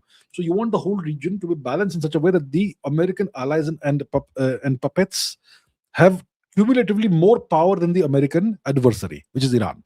So that's how they have created a balance of power in West Asia after 2003 by wiping out Iraq. In the Indian subcontinent, the Americans want India to be encircled. They have a containment policy against India. And one of the greatest tools to leverage in the subcontinent is Pakistan. Right? And that's why the Americans always prop up Pakistan. And that's been the case since the 20th century. Right? After the USSR invaded Afghanistan, Pakistan became very important for the US. And Pakistan was very happy to play a constructive role in doing whatever the Americans wanted them to do, as long as they got their greenbacks. So Pakistan is a mercenary state. The US has always preferred to work with dictatorships. They don't like to work with democracies. Democracies are hard to control. Dictatorships are very easy to control. The US loves working with dictators. And that's why the Americans have always propped up Pakistan. And Pakistan plays a great role as a nuisance for India, as a tool to bleed India with. See, if you're the US, you don't want to get your hands dirty and do nasty stuff. So you have somebody else do it for you. So we know that from 1980 roughly onwards, the Americans have been funding and financing Pakistani activities. And that's the time when Pakistan not only was involved in Afghanistan, but also in terrorism in India, against India, in Punjab and then in Jammu and Kashmir. Who funded and financed Pakistani terrorism against India? It was the United States. It is what it is, right? Right, okay. Okay, Varun Bajaj says, does the education one receives shape a person's moral values, right versus wrong, and good versus bad for society? Or is it independent? See, whatever experiences you have during your formative years are going to shape your worldview for the rest of your life. What are your formative years? The years when you are a child and a teenager. And when you're a child and when you're a teenager, you spend more time in your classroom with your teachers than you spend with your parents, especially in today's world when your parents are all busy working, toiling away. So you are more influenced by your teachers and your education system than by your own parents. And who shapes the values? Who determines the values that the teachers and education system and textbooks impart to you? It's the government mostly, and whoever is running the private education institutions. And whatever you learn from your teachers and textbooks in school and college and university, you're going to absorb that because you genuinely believe as a child that your elders are telling you the truth. So the education you receive, it does shape most often permanently your values, your moral values, how you see right versus wrong, whether you can think or not. If you do think, then in what ways do you think? What are your thought patterns? What are the mental models you use, if you use any? What is your conception of good and what is your conception of bad? What is right, what is wrong? How do you do decisions? How do you make decisions? All those things, all of that is shaped by the education you receive. It's shaped by the important people you see as role models in your early life. Typically, you will see some teachers as role models and people who are very influential in your life. So it's most important, the role that education plays in your early life. It's going to shape the rest of your life, unless you are strong enough to completely deprogram yourself. So it's very important. The education system, the education you receive is extremely, extremely influential. It's critical. It's vital in shaping your entire worldview as an adult. Hot Potato says, if history is written by the victors in an internet age, how will history of the future be? History of the future. Okay, let's say 100 years from now, what kind of history will be written about today? Well, if the internet still exists 100 years from now, then whoever controls the internet will determine how the history is written. See, today you will see, if you try to search on Google, what's happened in the past 3 days of the Iran versus US-Israel war, it will say that so and so things have happened and these are confirmed, and so and so things have happened and they're not confirmed, not verified. So when you say what is verified, what is not verified, it means it will say that whatever the US government and the West has said has happened is verified information, and whatever Iran is claiming is unverified information.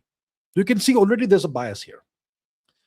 The Iranian government is making certain statements, but those are unverified according to Google and BBC and CNN. And whatever claims the US is making and Israel is making and the West is making, those are verified statements. Right? So history is already being written by those forces that control the internet, that own the internet. Even if the US loses this war, the internet will show will show it in a certain way. Right? So assuming the internet remains the way it is right now for 100 years, or it is controlled by the same forces, then the history that you will see 100 years down the line will be the history that the West wants to portray. That's how it's going to be written. Rutuja Kulkarni, thank you very much for becoming a new member, and welcome to the channel's membership. Thank you very much. Grove Street Hobie says, does pressurized fast breeder reactor use a uranium-238 blanket with plutonium fuel, meaning no thorium blanket yet, and thus no plutonium-233 stabilization, which is deferred to stage 3?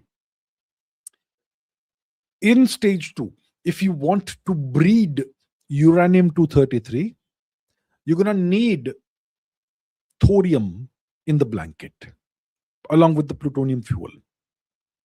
So the core is going to be plutonium, and the blanket, you're going to have thorium. It's going to breed uranium-233. Okay? And the uranium-233, which you're going to breed in stage 2, it's going to be used along with thorium in stage 3. That's how it goes. So a fast breeder reactor, it breeds new fuel. It breeds more fuel, which you want to use in stage 3. The fuel that is being bred is uranium-233.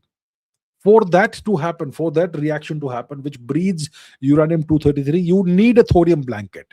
You can run a pressurized fast breeder reactor without the thorium blanket, but in that case, it will only generate heat, which gives you electricity.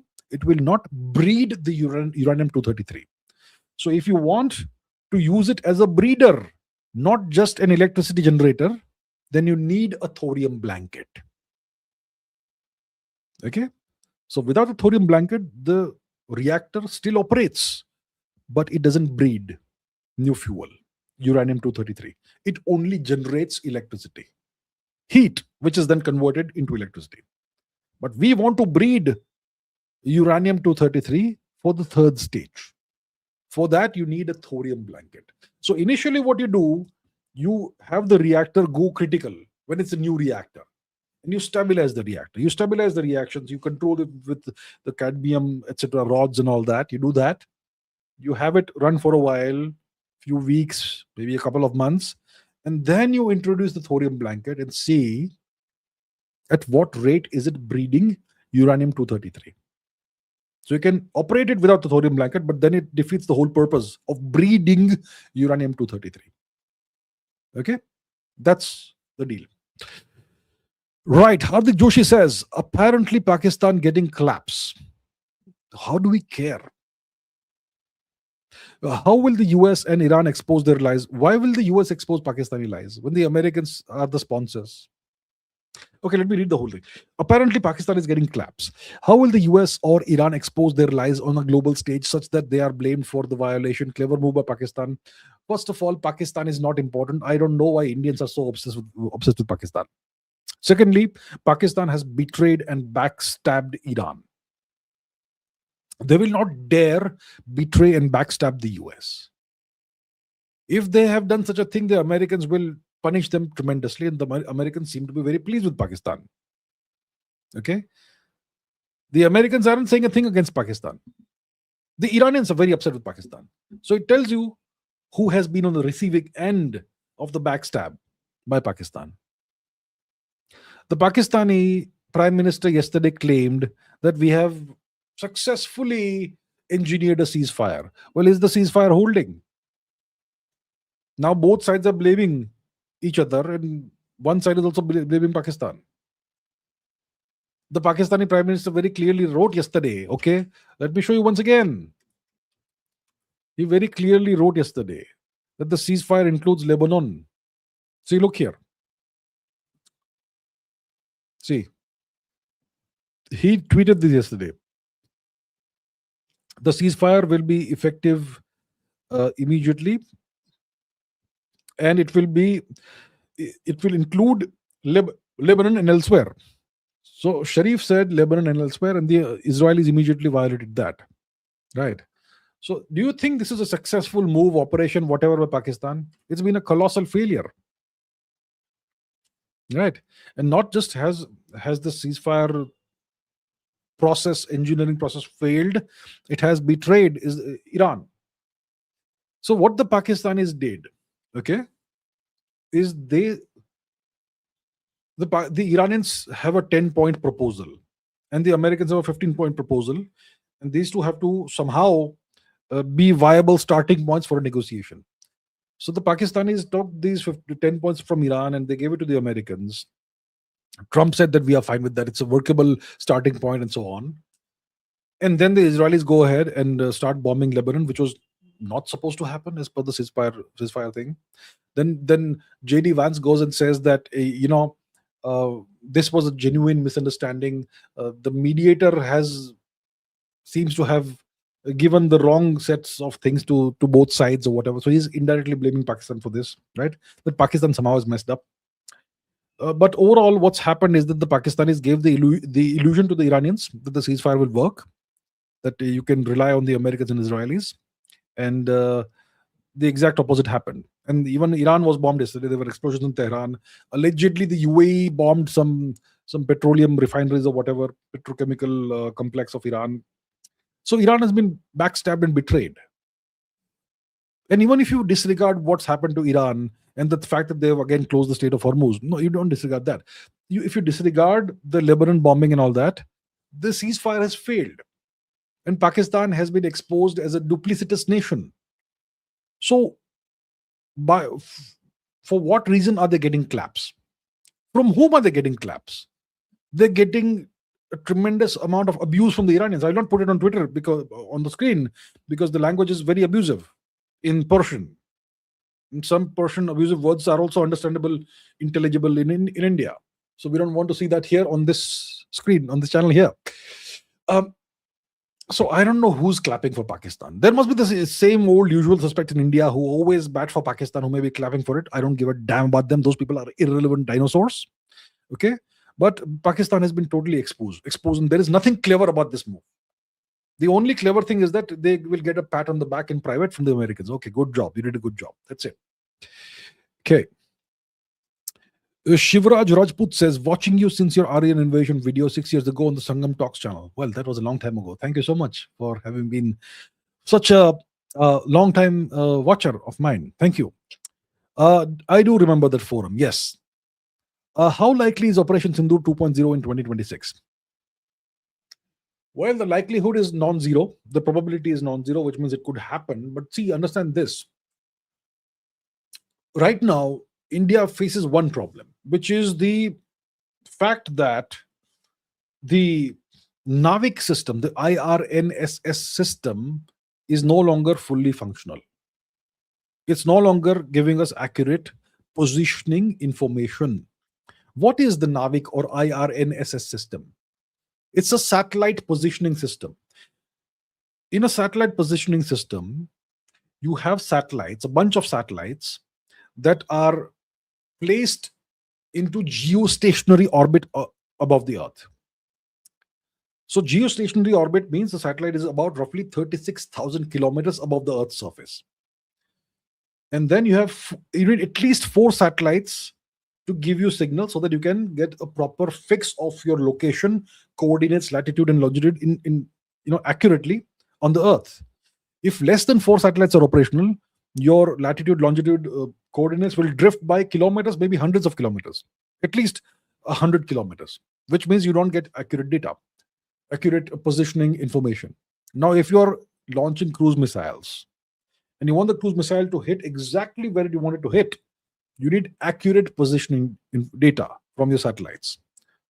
And now NAVIC is not working properly. It's not giving you accurate data. So you can rely on GPS, which is American. And when there's a war, the Americans will switch off GPS for your military. Then what will you do? Will you ask the Chinese for Beidou? They won't give it. Maybe Russia may help you with GLONASS. But why have we allowed NAVIC to fail? It did not fail suddenly. We could see the failure coming a decade ago.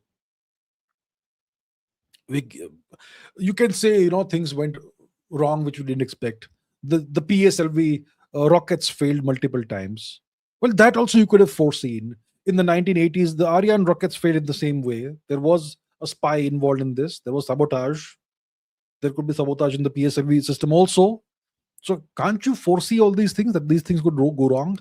So this is a problem. And because of that, I think it doesn't make sense for India right now to go to war with Pakistan until we have a fully functional Navik system again, which means we'll have to launch at least 2, 3 satellites more, at least a couple of satellites more.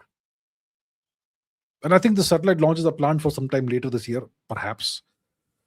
So that is India, not, mm, you know, being caught napping a little bit. So I think it doesn't make a lot of sense for us to have Operation Sindoor uh, until we have a fully functional Navik system. And there will be some very, very intelligent, experts who will tell you that India has low Earth or satellites, LEO satellites, low Earth orbit satellites, which will do the job of Navik, which is nonsense. Low Earth orbit satellites are spy satellites that take pictures, detailed, high resolution pictures of the Earth's surface. And these satellites, LEO satellites, they typically operate between 150 to 500 or 700 kilometers above the Earth's surface. So they can't give you positioning information like the geostationary satellites do, which are at an altitude of 36,000 kilometers. The low Earth orbit satellites are at 200 to 500, maybe 700 kilometers above the surface. They can't do the job of a Navik satellite, of a GPS satellite. So those experts will tell you that because we have LEO, we are fine. They have no idea what they're talking about. Okay, so that's the deal. So I think India should stay away from any military entanglements this year, if possible, until we have Navik operational again. Mr. Rohit says, loved your America series. Any upcoming series, Britain? Well, I'll have to resume the Understanding America series first and complete it. And only then can I go towards Britain. So right now, it's on pause right now because of whatever's happening in the world right now. But eventually I will resume that. Because I've just, that Understanding America series has a long way to go before I can move on to something else. Goat Ghost says, latest deed by Shri Cookies ignored by the legacy media. Are you talking Shri Cookies? What is Shri Cookies? Are you talking about the cookie terrorists in Manipur? They have done something very nasty in Manipur, right? And obviously the legacy media will ignore that. And I'm not sure why this is being allowed to happen. That's the internet blackout in Manipur now. So if you are an entrepreneur, if you're a business person who relies on the internet, your business is over, finished. This is the way we treat our Far Eastern states, and then we wonder why these people they are upset with us, why they feel like we are giving them stepmotherly treatment. Then we wonder why there is separatism and all that. I'm not saying I'm defending separatism, absolutely not. Separatism can never be tolerated. But do you understand you're creating the situation, the scenario, the fertile soil for such discontented people to take up stupid actions, right? We should treat the people of every state of India the same, right? Give everybody the same opportunities. Make sure that nobody faces terrorism, that nobody has to face weeks without internet. We should do that, right?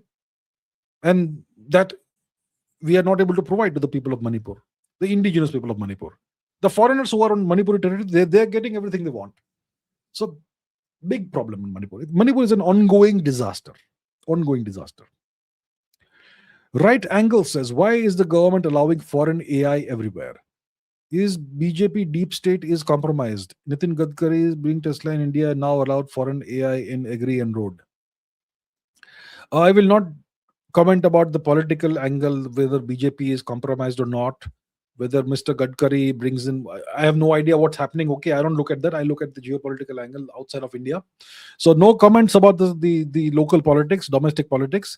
But I am very strong proponent of India not allowing foreign technology to infiltrate various parts of India, especially artificial intelligence, especially satellite internet like Starlink. India should not allow any of these things. India should develop sovereign AI. We should not allow foreign AI to infiltrate our system, our government, our bureaucracy, which seems to be happening, which is unfortunate if it happens. Okay. Empty box says, insidious preparation, how to become a competent lieutenant. I am not a military person. I cannot tell you. No idea. So I'm sorry. I'm not the right person to answer this question. Competent lieutenant. What is the role of a lieutenant? Where does that rank stand in the hierarchy? of military ranks. I'm not very clear about this. Sorry, very sorry. That's a very specific military question, which is why if I attempt to answer it, I may actually end up misleading you because I'm not sure. So I better not answer you at all because I don't know. Okay, sorry. Arka Prabhare says, big fan, thank you very much, sir. Given today's global climate, is an EU passport still advantageous? What is its key benefits and drawbacks? Well, the key benefit of an EU passport is that there's this big Schengen zone that you can travel in and live in and work in without any restrictions. So it gives you visa-free access to a very large portion of Western Europe, most nations in Western Europe. That's a great advantage. So if you have a decent amount of money, you can go and settle down wherever you want. You can move out and go to another country if you want. No restrictions, no problems, right? So that's a great advantage to have. And most of the EU nations, they have very high living standards. There are issues in every nation more these days than before, but overall they've got way better living standards than India, right? So overall, if you ask about right now today, it's still great to have an EU passport, right? You can go and settle in whichever country you want. You can move to another country as and when you feel like, or as and when you desire or need to, right? So it gives you great mobility. If you have an EU visa, you can visit lots of countries outside of the EU without visas. If you have an EU passport, you can visit lots of countries outside of the EU without a visa at all.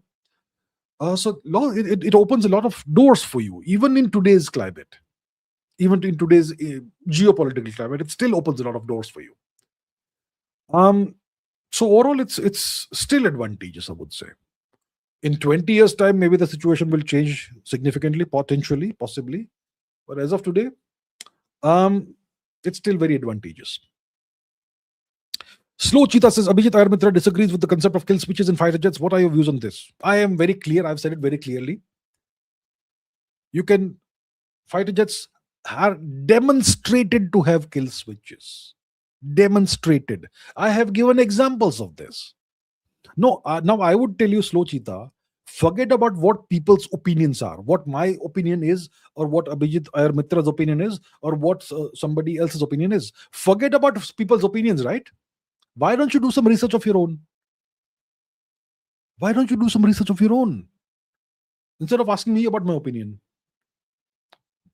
figure out for yourself whether this is a reality or not. Now let me try and do some spoon feeding to you all. Okay. Australian fighter jets kill switch. Okay. There is no physical. Okay, let's ask this question. Which American fighter jet did Australia purchase in the 1980s? Let's see. Come on. FA-18 Hornet. Okay, FA-18 Hornet. Now, Australian FA-18 Hornets. Australian FA-18 Hornets. 1980s issues. Let's see what it says.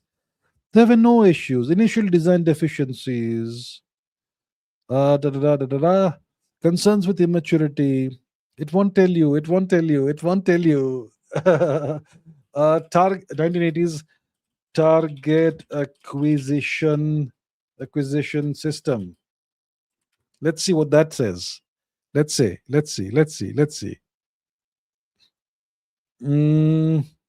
Radar issues, scenarios, Warsaw Pact. See, look at this. So now it's beginning to throw up some issues. The radar warning receiver limitation. The systems were initially programmed for scenarios against Warsaw Pact forces. They were not configured to detect radar emissions from US or other Western aircraft operating in Southeast Asia, which limited the ability to identify potential hostiles in the region. My point is this.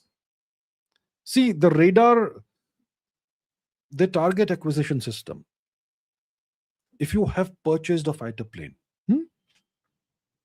then you should be able to make it lock on to any target you want. Yeah, you should be able to make it lock on to any target you want. So I am flying my fighter plane. I'm just doing it as an academic exercise for practice. I don't have any actual missiles, but I want to lock on to so and so ship I see there, or I want to lock on to that aircraft that is flying around there. Let me try and lock on. It won't allow you to.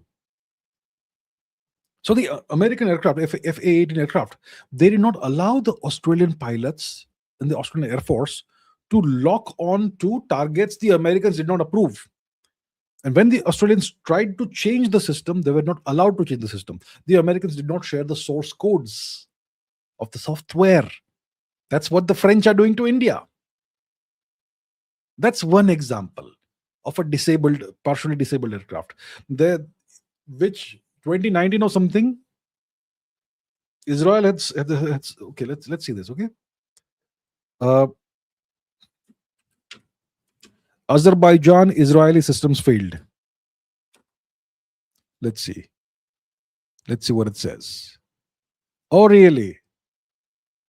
No.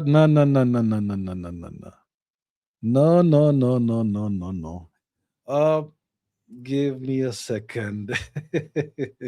See, these things are deliberately hidden from you. Okay, just give me a second. I'm gonna search for something here. Okay, I'm gonna search for something here. Here, okay. Where do we have it? Let's see. 2014. Let's see now. 2014, Azerbaijan's Israeli manufactured UAVs failed to launch. Let's see what we find here now. There is no credible information. Oh, well. Let's see. See, they're gonna hide this information for you. So all I can do, if you want, I can write a detailed article finding all the actual information and sources, because these sources are gonna be hidden from you. The world doesn't want you to know about this. Recently, okay, let me try and find some more actual verified information for you. Let me see. Okay, let me do that. So let me go to my Twitter account. I had found something somewhere. My Twitter account. Let's search for 35. Let's search for 35. What do we get? 35.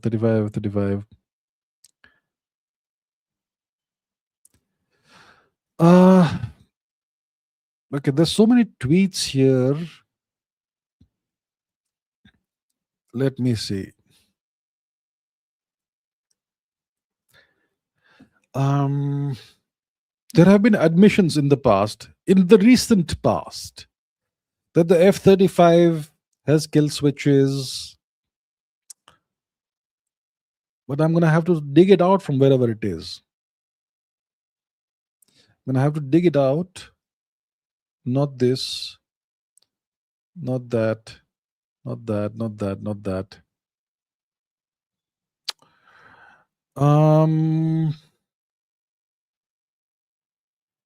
So if you want to be spoon-fed, you're gonna have to be a little patient. Mon Dieu, c'est rigolo. Fake news, unclear. Right, it was a couple of months ago, and there's so many tweets in between.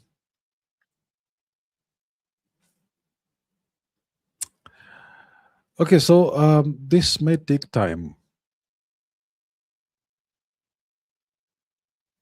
Let me try for a couple of seconds more. Looks like it'll be difficult for me to dig it out.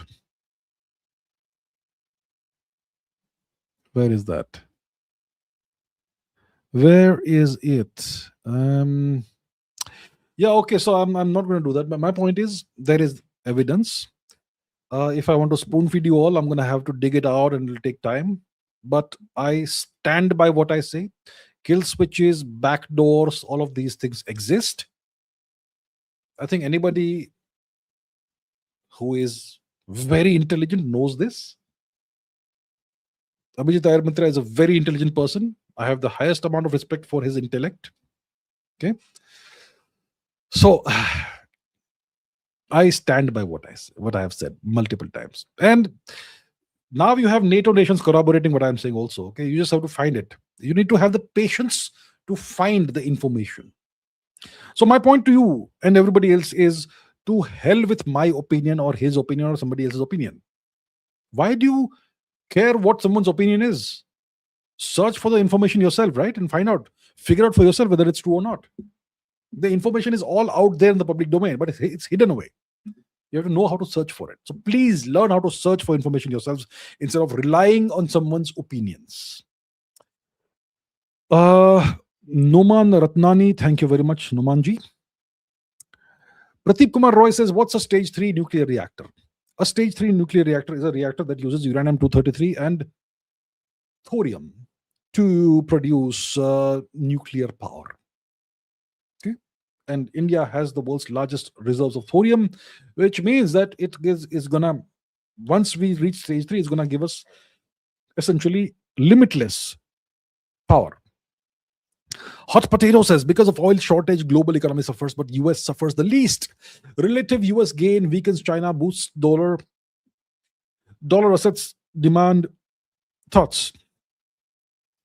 Yeah, I agree with you. I've said this multiple times. I've spoken about this in great detail. Because of the oil shortage, the global economy suffers, and there's a demand for oil because the Strait of Hormuz, it's not giving out the oil that the world needs. It's the world's most important energy choke point, Strait of Hormuz.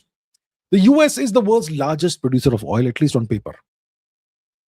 So if this situation continues for a long time, the world and the Ukrainians, on the behest of the US, start degrading Russia's ports and so on that are used for exporting oil, then the world will have to start relying on American oil, which strengthens the petrodollar system, which weakens China, which boosts the demand for dollars and so on. Very clear, right? Pyari Priya, thank you very much. Pyari Priya ji, thank you very much, ma'am. WYBKT says, some people claim Professor Jiang is Ankit Shah of the Han race. I have no idea. I shall not comment about various specific people in any way whatsoever. I think Professor Jiang, from whatever I've seen, seems to be a very intelligent person.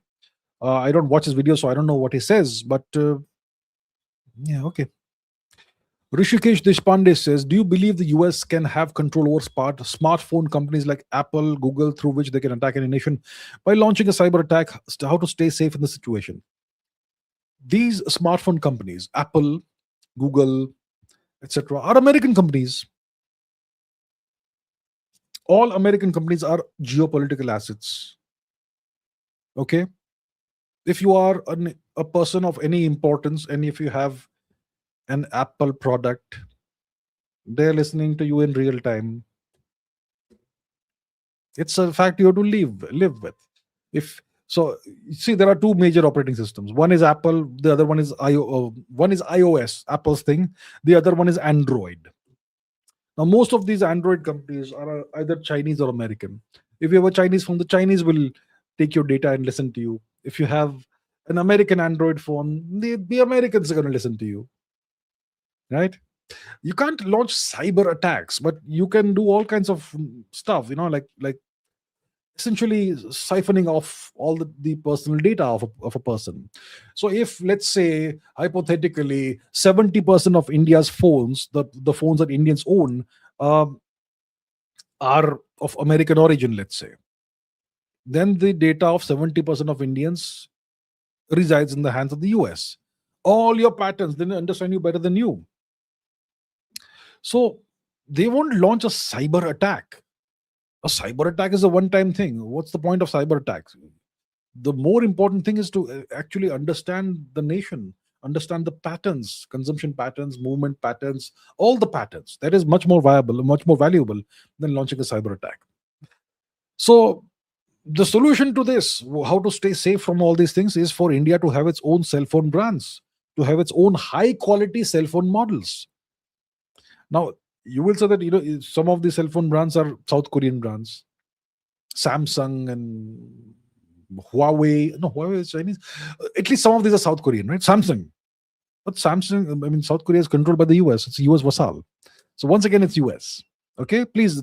So somebody's going to ask that question. But you said America, but South Korea is also there. South Korea is a US asset. It's a US vassal. It's controlled and owned by the United States. So how do you stay safe in the situation? The only solution is for India to become a major manufacturer of indigenous cell phones. But India doesn't bother to do that, right? So here we are. Pradeep Kumar Roy says, your views about the freight equalization policy of 1952 by Nehru government, major reason for the downfall of Bengal? Maybe, I don't know. I have not studied this, so I can't say. I don't know everything in the world. I have not studied the freight equalization policy. I've heard about it, but I haven't studied it. So I shall refrain from commenting. ASKC says, likely US now declining like the UK during Suez 1953. Suez was 1958. 56, 58, whichever year it was. Suez crisis, 1950 what? 56 or 58 it was. Suez. Suez crisis year. Come on. 56, yeah. So it was 1956 that the Suez crisis happened. Okay. And the Suez crisis was the stamp of the final downfall of the UK as a major world power. It made it official that the UK was now a second-rate world power. Maybe, and it now is a third-rate world power. So Suez was that kind of thing for the UK. It made it very clear to the world that the US is the top dog, and the US and the UK is a subsidiary nation that takes orders from the US and has to obey American diktats. That was 1956 Suez for the UK. Okay. Now, 2026, this war against Iran that the Americans are waging right now, the US is declining very clearly. The US no longer has the ability to project power and destroy countries, especially Iran. It still can do it to other countries, okay? The US still can do it to other countries, but it can't do it to Iran. So Iran has shown the world how to inflict a strategic defeat on the United States. But the US isn't declining the way the UK declined in 1956. The US still has hundreds of military bases across the world. It still occupies so many countries.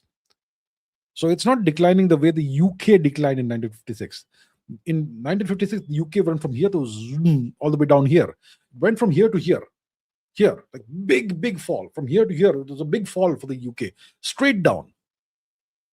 For the US, it's more gradual. The US is slowly declining. It's nothing like the UK in 1956. But the decline is still there. It's visible now. When I recalculate the hard power of the US, it's going to have decreased. It's going to have decreased. Okay, Raman Gill says, Smart Dust, DARPA/RAND Corporation, 1992 MEMS project, finished in 2022, potential use in chemtrails with 6G interface. Thoughts? I have no idea, but let me look it up. Okay. Smart Dust DARPA. What is that?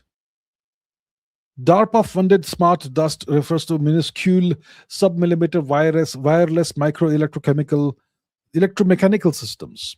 Sensors known as motes in God's eye. Okay, that's different. Sensors known as motes, designed to monitor data like light, temperature, and vibration. So yeah, that's definitely a viable technology. Yeah, micro electromechanical systems. So these are like tiny robots, essentially, or tiny sensors. Potential use in chemtrails. Originally funded to enable massive distributed sensing for and eventually military, environmental, and industrial monitoring. Tiny sensors that combine micro electromechanical systems, power source, and wireless communication. They can detect environmental conditions including light, magnetism, acceleration, and humidity. So this became projects like Neural Dust, which focuses on millimeter scale wireless implants for monitoring nerve activity in the body. Yeah, they may implant this within a person without the person even knowing about this potentially. Power management, high energy density, etc., surveillance, precision agriculture, etc. Now, what about a chemtrails? Chemtrails. Chemtrails. Idiot. And what was it? 6G. 6G. Good God, what's wrong with this thing? Okay, let's see now what it says. It'll say it's all conspiracy theories. Chemtrails, chemical mapping, conspiracy theory context. There you have it. There you have it. Conspiracy theory. 6G network, backbone, future wireless networks. Okay, so what are my thoughts? So this technology does exist. It was started in 1992. It will have been taken to the next level and next level of that by now. It's definitely a viable technology. I'm sure you can implant that dust into people's bodies without them even knowing about this, right? 6G technology, whenever it comes about, will definitely augment the capabilities of the MEMS project. Yes, definitely. Chemtrails, I have no idea. I've not studied chemtrails, and as you can see, the Google AI say it's conspiracy theories. But overall, what are my thoughts? My thoughts are that there are these technologies that exist today that nobody is aware of. There are all kinds of very advanced secret technologies that DARPA and RAND Corporation, not RAND Corporation, but DARPA will have developed. RAND Corporation is a think tank. It proposes projects and ideas, and then it is organizations like DARPA, etc., that take it up. And what DARPA does is mostly secret. So there will be technologies in existence today that are like 20, 30 years ahead of anything you can imagine, and they'll be deployed in the real world. So that is a certainty. And something like smart dust can be very, very useful for whoever owns and operates the technology for the purposes of surveillance and infiltration and God knows what more, spying, etc. Surabhi Chauhan says, thank you for your valuable live streams. Because of you, I've started analyzing news from different perspectives. Now I surprise people by building a constructive argument. Thank you once again. Thank you so very much, ma'am. I really appreciate your very kind words. Thank you so much, Surabhi ji. Aries Manticore says, Operation Sindoor could be turned into a lone-moving operation. As you said, war keeps a civilization young, rather aligning everyone together and creating the effect of unity across society for some time. Lone mowing operation means you keep on, the Israelis do lawn mowing, right? That sort of thing. You see, theoretically, you can turn Operation Sindoor into an ongoing project. But in the real world, Pakistan is supported by the United States. And the US is way more capable and way more powerful than India. They have received a very, very, very nasty surprise at the hands of the Iranians. And the Iranians are almost too strong for the US regionally in West Asia. But India doesn't have Iran's capabilities. India doesn't have 100,000 drones and tens of thousands of ballistic missiles and cruise missiles. Right? And if you try to go to war against Pakistan and turn it into a lone moving operation, the Americans will get involved in multiple ways, and they'll make life very difficult for you. They will even impose sanctions on your economy, which will destroy your nation's economy and GDP. Do you want that? India doesn't want to be involved or be embroiled in any major military activity or operation for 20 years because we want to grow our economy and become a middle income nation. Because that's what the people of India want. The people of India are super soft, very demanding. They want all kinds of comforts and whatnot, all kinds of, they have all kinds of complaints. So if India gets embroiled in a war, it can have multiple effects. If the Americans decide to crush India's economy, they can do it. And understand one thing, my dear Indians, India is not sovereign from an energy perspective. We are not energetically self-sufficient. If the Americans decide to blockade India and cut off India's imports of oil, what are you going to be able to do? The US can do that if they want. So then you'll be at war. Everyone will be fighting. Your civilization will be young, but your economy will be crushed. So India needs to find energy sources of its own that it owns entirely and can defend. So until we do these things, we should stay out of war. Essentially, that's my point. Beckenbauer says, Namaskaram. Yes, France wins by using overseas talent from Africa. Oh, you mean sports? I mean, if you look at the French football team, it's more like an African Union football team, isn't it now? It is. It's a fact. It's a fact. Okay, I'm not being racist or whatever. It's a fact. Most of the French football team's players are of African origin today. We have a few who are French. Thierry Ribéry is one. Who else do we have who's French? Who's fully French? Like ethnically French. Ribéry was one. Zidane was North African. Whatever. Okay. So France wins by utilizing overseas talent from Africa. Why can't Indian football use high quality foreign trained OCI players to build a world class squad for future World Cups? Well, we can explore the options, but first of all, the Indian Football Association, is it even interested in uplifting the standards of football in India? We have so much money in India. But India is ranked in the world in football? Maybe 100, maybe 90. India's global football rank, what is it? Oh my goodness, the Indian football team is ranked 136th in the world. At least we should be in the top 50, right? If we are not in the top 50, it means the Indian Football Association doesn't even care about Indian football. And I wonder what is the objective of even having a football association that does nothing. After all these years, in the 21st century, with all the money India has, we can hire the most expensive coaches today if we want, but we don't do it. It means the Indian Football Association looks like it doesn't give a damn about improving the quality of football in India. Right? So when you can clearly see the Indian Football Association doesn't care, do you think they will do all these things? High quality foreign trained overseas citizen of India players. We should do it.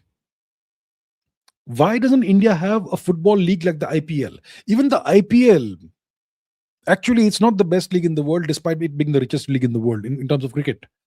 A serious professional league, it operates for 8 to 9 months of a year. It's not a 2-month circus. A serious professional league should operate 8 or 9 months of a year. It should not be a 2-month circus. So India has this football super league or something. I don't know what's going on in that. When the thing started, it was a good idea. I even watched some matches. The first year you had the Indian Football Super League or whatever it is called these days. So if you have a high quality football league in a country like India,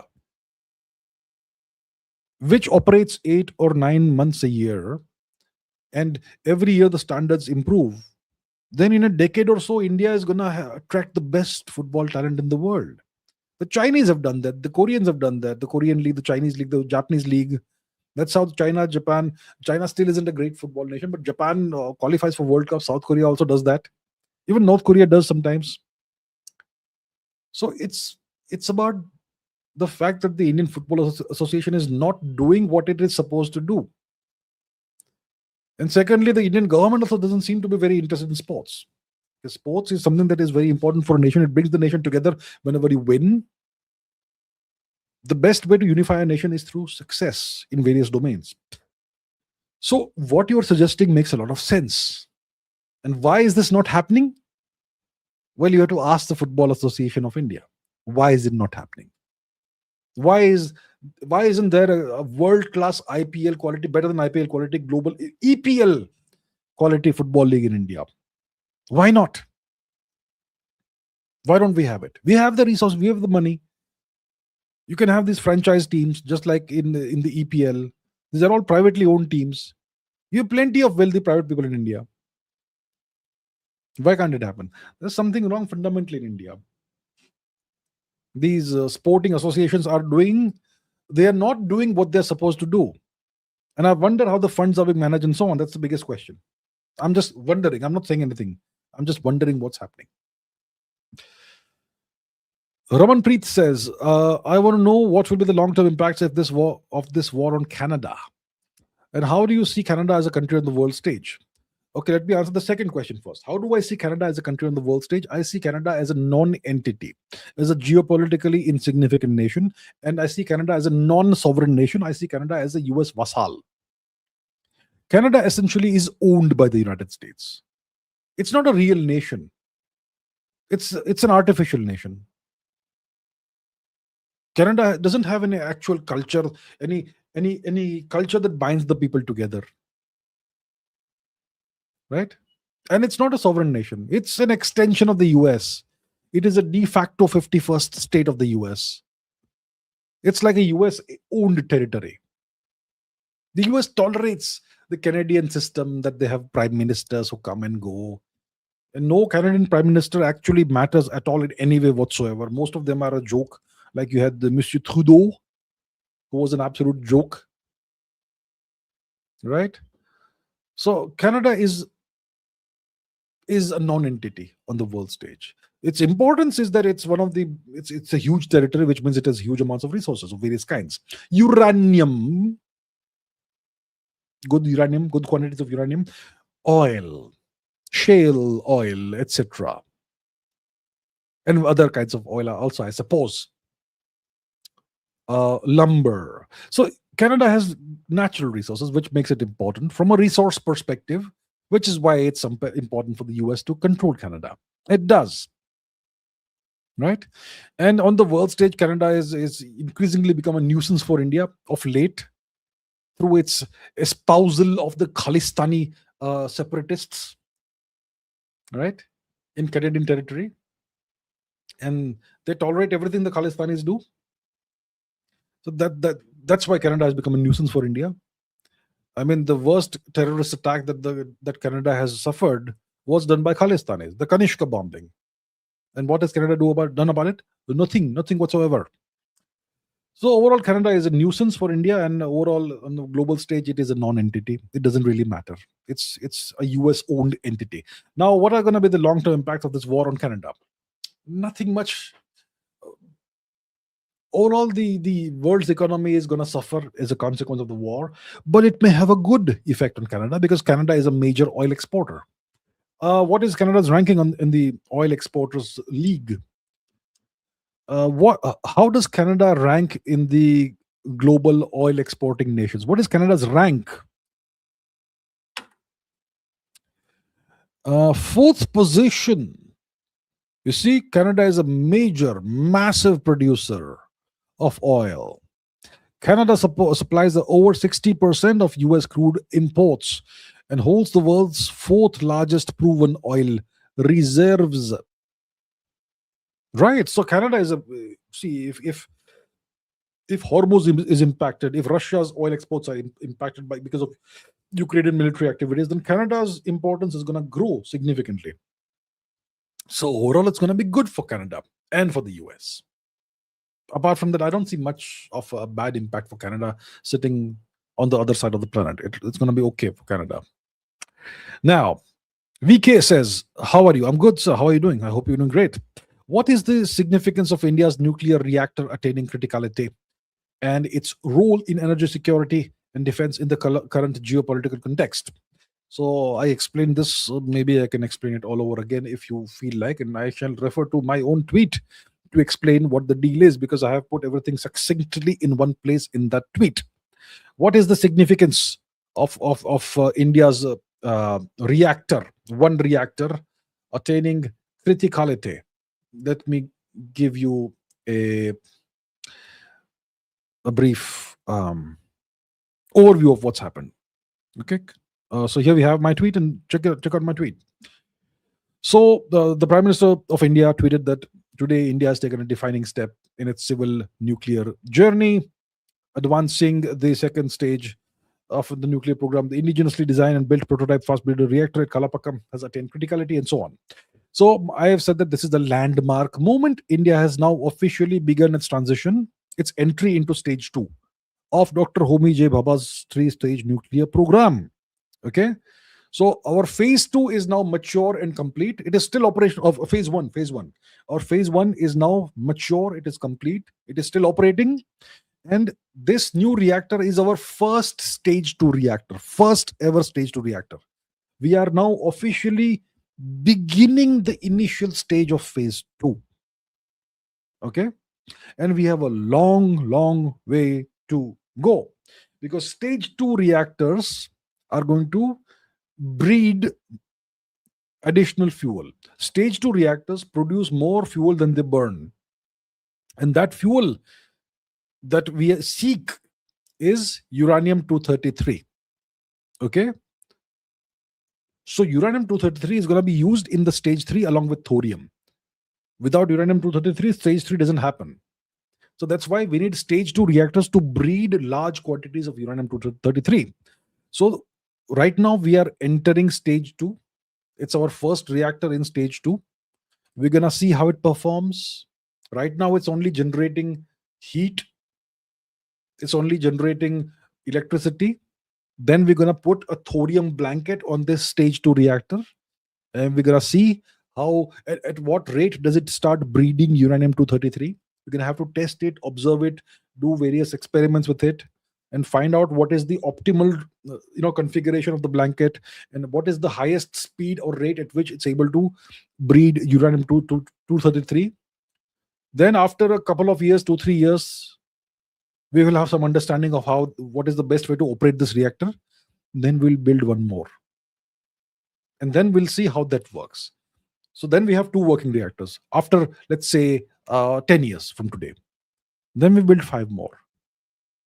That takes another 10 years. So 20 years from now, let's say we have 7 of these pressurized fast breeder reactors, ideally, hopefully.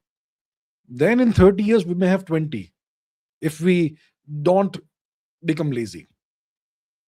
And in 50 years, we may have enough uranium 233 to start stage 3. And it's in stage 3 that we have to again start testing with one prototype reactor. Test it. How does it work? And in stage 3, we use uranium 233 and thorium. We have the world's largest thorium reserves. But to use those reserves, we have to enter stage 3, which may be 40, 50 years down the line, at least 30 years down the line. Then we can start testing the stage 3 reactors. And that may take a few years. It's only when we have like 30, 40 stage 3 reactors that we will have large quantities of energy that this will start producing for the country. Ideally, eventually, we will want to have 100, 200 stage 3 reactors. That may be 70 years down the line, perhaps. That's when we have unlimited energy because of the huge quantities of thorium that we have. All right. It's a long story. It's a long way to go for us. Let's be patient. All right. Aries Manticore says, I don't want us to even step into this conflict as mediators, even if they want us to. Either party is likely to break any terms. This is a fight of an impasse. It's not our place to fiddle around. I would say I agree with you completely. Like I've said that India should not be involved in any of these mediation processes. It's not our war. It's not our war. We don't want to get tangled in these matters, in this fight between two implacable adversaries. Okay, especially the Americans who are not fighting fair. There is no sense of fighting fair with them. They don't have any sense of any desire to fight fair. This is not supposed to be. This is not meant to be a fair fight. That's what Mr. Hegseth said, didn't he? We don't want to be involved in this matter at all. Let us stay out of it. The Americans and Israelis started the war. Let them end it, and let them use Pakistan if they want. We should stay out of it. Okay. We should stay as far as possible away from this conflict. So I completely agree with you. Patabish says, India at nuclear stage 2, real big deal this decade after moon landing, hardly getting any traction globally. although as good geopolitical impact as current war, undervalued, deliberate, inconsequential. Look, this is something most people don't understand. Okay, um, it's a big deal that we have now finally entered stage two, but we may be 30, 40 years away from stage three. Also understand that. And this government, future governments will have to ensure that the program continues as fast as possible without going too fast so that nothing breaks. So we're going to have to invest sufficient amounts of money in the nuclear program, not treat the nuclear program the way we are treating our space program right now. So it's important. It's definitely important. Okay. Ideally, we should have been halfway through stage two by now. We have been very lax, very lazy, very unambitious so far. We should have completed stage two by the end of the 20th century, actually. Okay. We have been very slow at this matter. Past governments have not taken the nuclear program seriously. But thankfully, we still have about 22 or something nuclear reactors. And this one, the new Kalapakkam one, is the next generation reactor, stage two reactor. So we need to study how it operates, how it functions. We have to test with various parameters, various configurations, various configurations of the thorium blanket whenever we bring it in. And eventually we build a second one based on what we learned from the first one. So we have two reactors working. Then we learn the lessons of the second reactor. Then we build 5 more. Then we learn the lessons of the first seven reactors. We build 10 more, and so on. So iteratively, we make it better, and eventually, we have a fleet of, let's say, 50 stage 2 reactors in 40 years' time, perhaps. And then we need those reactors to keep running for years and years and years, so that we start accumulating sufficient amounts, maybe tons of uranium-233. Then, with the first batch of uranium-233, we can start the stage 3 reactor. That also you have to design properly. It takes time to design all it and plan it and implement it. So it's a long, long process. Okay. And globally, why should it get traction? The whole world wants India to fail. So no one wants to talk about this globally, that India has achieved this incredible thing that the Americans couldn't achieve. Right? So globally, it's not going to get too much traction, but at least locally, domestically in India, it should get traction. But most people don't understand what this is all about. That's why, yeah. Krishant Bordolo says, have you watched the movie yet? I still haven't watched it. Maybe I should go and watch it tomorrow. I know, Durandar 2, right? I still haven't watched it. But I will, of course, watch it. When it comes to Durandar 1, I watched it after a month and a half. It was released. When all the hype was all over the place and then hype started dying down, that's when I went and watched it peacefully in a theater with not packed with people. Maybe I'll go and watch it tomorrow. Let's see. But eventually, I certainly will watch it, even if I don't watch it tomorrow. I look forward to it. Rataradana says, assuming I'm sure Harappans are Vedic people, I am certain they are our ancestors, the Vedic people. 100% certain. So does the second tier, upper city, lower city, hypothetically indicate two classes, rulers, elites, and common citizens? No. I've seen no evidence of two tiers, two classes of people in so-called Harappan cities. Two-tier, upper city, lower city. Where do you see that? You don't see that in Kalibangan. You don't see that in Rakhigari. You don't see that in Mohenjo-daro. Do you see that in Harappa? No. In Harappa and Mohenjo-daro, there are certain constructions of buildings that are pretty large. Those are public works, like a meeting house or the Great Bath, they say, or whatever it is, right? And then there are standard houses, which are for regular people. So the public works are going to be larger because you want big assemblies of people who can be accommodated within those buildings. So that obviously makes sense. But I have not seen any such classification of two different tiers of buildings in the various cities. The buildings in the cities all look the same, essentially. They look very similar. It's not like you see no evidence of there being more lavish, more grandiose buildings and then buildings that are more modest. You don't see that at all, right? So I have not seen any evidence of this. Okay, Aaron says, why is it that we are friend to all, but do not have that much of an influence to do what we want and stop wars, maybe, or stand up and condemn the US? Why should we stand up and condemn the US? the most powerful nation in the world. We don't want to do that. Why should we go and stop wars, which we did not start? Why is it our business to stop wars? To stop a war, you have to go and spend time, effort, money, energy. Why should we do it? Why? And why should we condemn the US when it is the most powerful nation in the world? It's like you go into the lion's den and shout at the lion that you are bad. Why do that? Instead of doing all this verbal nonsense, we should shut the hell up and ourselves become a lion. That's what we should do. And that's why we are friend to all. Whoever wants to work with us constructively, we'll work with them so that we can benefit from everybody and they can also benefit from us. That's why we are a friend to all. What we seek to do is not to be the person who is little but shouts at everybody and points fingers in their face. No, we want to stay quiet and we want to become the next lion. Okay? That's what we're trying to do. Forget about influence. We don't want influence. We want power. Influence is overrated. Power is what you want. So that's what India should do. To hell with be with standing up and condemning the bullies. To hell with stopping wars that we haven't started. We will simply mind our business and be selfish, as all nations are. Finally, we are waking up to these things slowly. Some of us at least. Vinod Vaibhav says, why are Iranians and Hindus often so self-correcting, philosophical, hopeful about people and world, despite being betrayed or taken advantage of historically?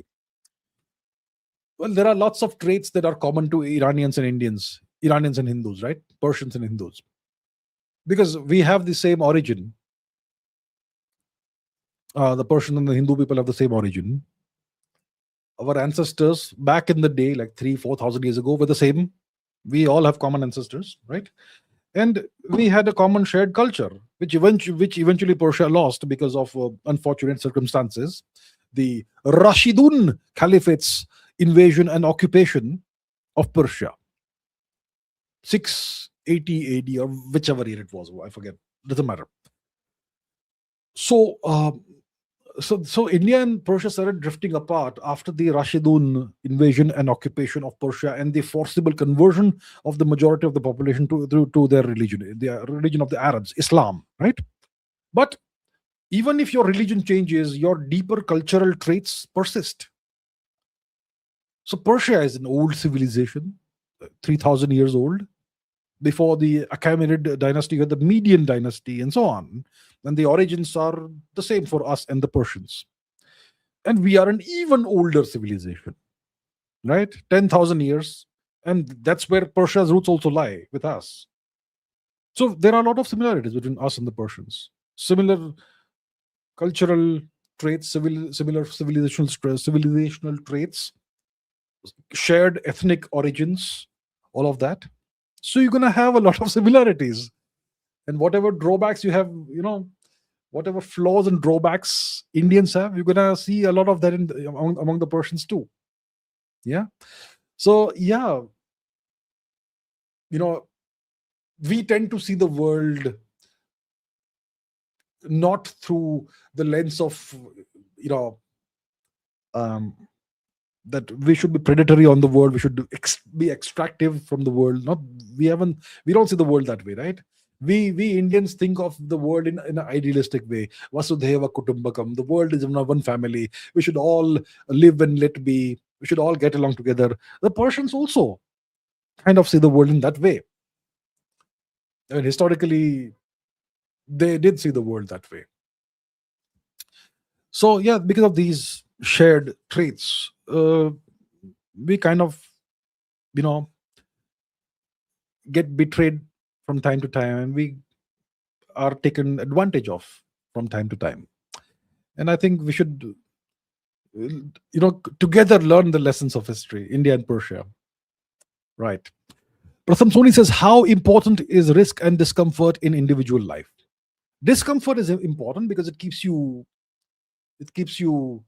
discomfort is a good motivation to improve your standards, right? If you're not comfortable, if you're not happy, you want to be out of whatever situation exists that makes you uncomfortable. That's motivation to keep moving and to keep improving. So that's important. Discomfort is important. And discomfort is the antidote to complacency. Right? So discomfort is important. Risk is also important because risk does bring you discomfort, but risk has to be managed properly. You have to learn risk management. You can't take ridiculous risks. That can be very counterproductive. So risk has to be managed properly. You have to understand what risk is. You have to understand how to manage it. You can take risks, but you have to take calculated risks. And if you take a calculated risk, you have to be genuinely willing to deal with the consequences if things don't go well.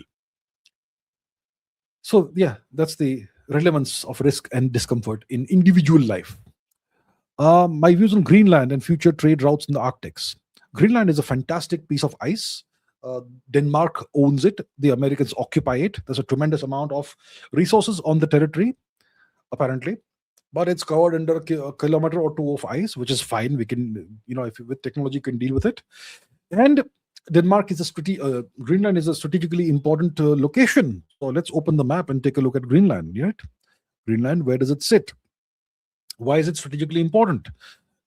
See, Greenland, it sits between Russia and North America. So if the Americans said that Russia is evil and it will launch missiles someday, right? So if the Russians hypothetically launch missiles in North America, if you are in Greenland, you will be the first to see those missiles. So that's why Greenland is important. If the Russians want to dominate the Arctic region, if you own Greenland, then you can prevent the Russians from taking over the whole region. So Greenland is valuable from multiple perspectives. Okay. In the map, Greenland looks like it sits between Sweden and Canada, but actually it sits between Russia and North America. If you look at it from this perspective, look here. See, Greenland is between Russia and North America. Very important place strategically.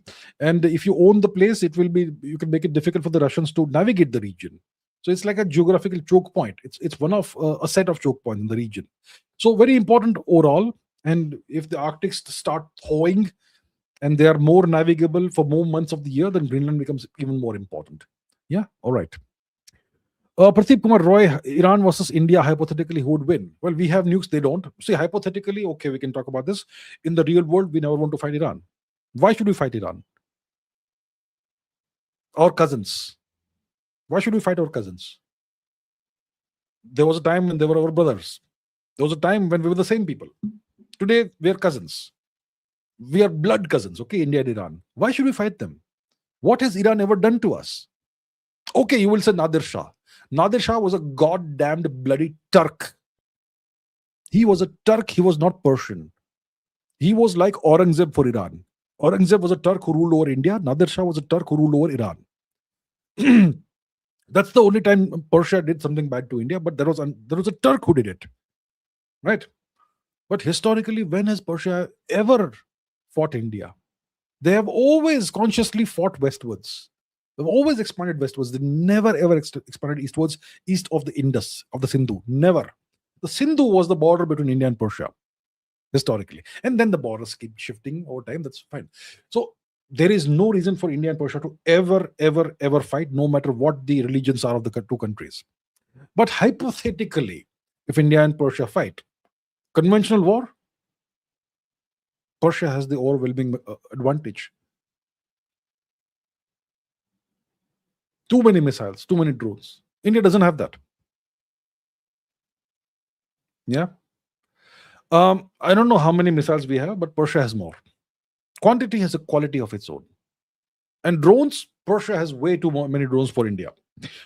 But if you talk about the non-conventional weapons, we have them, the Persians don't. So there we have an advantage. Air Force doesn't matter today. Missiles and drones matter. If you send an Air Force into a foreign country, you're putting your pilots and your valuable equipment at risk. The Iranians have been able to shoot down American F-35s, American F-15s, American drones of various kinds. Better not send your Air Force there. So hypothetically, conventional war, Iran has the advantage. Non-conventional war, obviously the Iranians don't have nukes, so we have the advantage. But we never want to fight a non-conventional war. You see, Iran is a great power now. They have proven that. But India, Persia should never ever fight. Why should we fight? There's no need for us to fight. There's no reason for it. Okay. Aaron says the way Jaishankar says that we don't listen to anyone, and yet we sought American permission to resume buying Russian oil. We had paused our buying of Russian oil. Now we are buying that oil at premium price. See, look, we never actually stopped buying Russian oil. We had uh, slowed down our purchases of Russian oil. We had uh, we had if we were buying, let's say, 1 million barrels per day, hypothetically, we had like brought it down to maybe half of that or something, right? So we had reduced our consumption of Russian oil. We hadn't ever stopped it completely, but we had reduced it because of the American pressure. Yes, and then now we are buying that oil at a premium price because the whole world needs Russian oil. It is what it is. Earlier, we were buying it at big discounts. We spent 4 years buying Russian oil at huge discounts. Then we reduced our consumption. Now we have increased it again because we have no choice, and now we are paying a premium price. It is what it is. And we did get pressurized by the Americans in a variety of ways. It is simply a fact of life that the Americans are too powerful and they can arm twist India in various ways. It is simply a fact of life. It doesn't mean Jaishankar is a bad foreign minister. It only means that India is a weaker country than the US. And no matter who is your foreign minister, if you think Jaishankar isn't good enough, somebody else has to be brought in. Whoever you bring in as foreign minister, the US will still be able to arm twist India. So it's not Jaishankar's fault or Modi's fault. It is the fault of India's weakness, relative weakness compared to the US. India is not comparable in terms of hard power to the US. Okay, Iran regionally can overcome the US.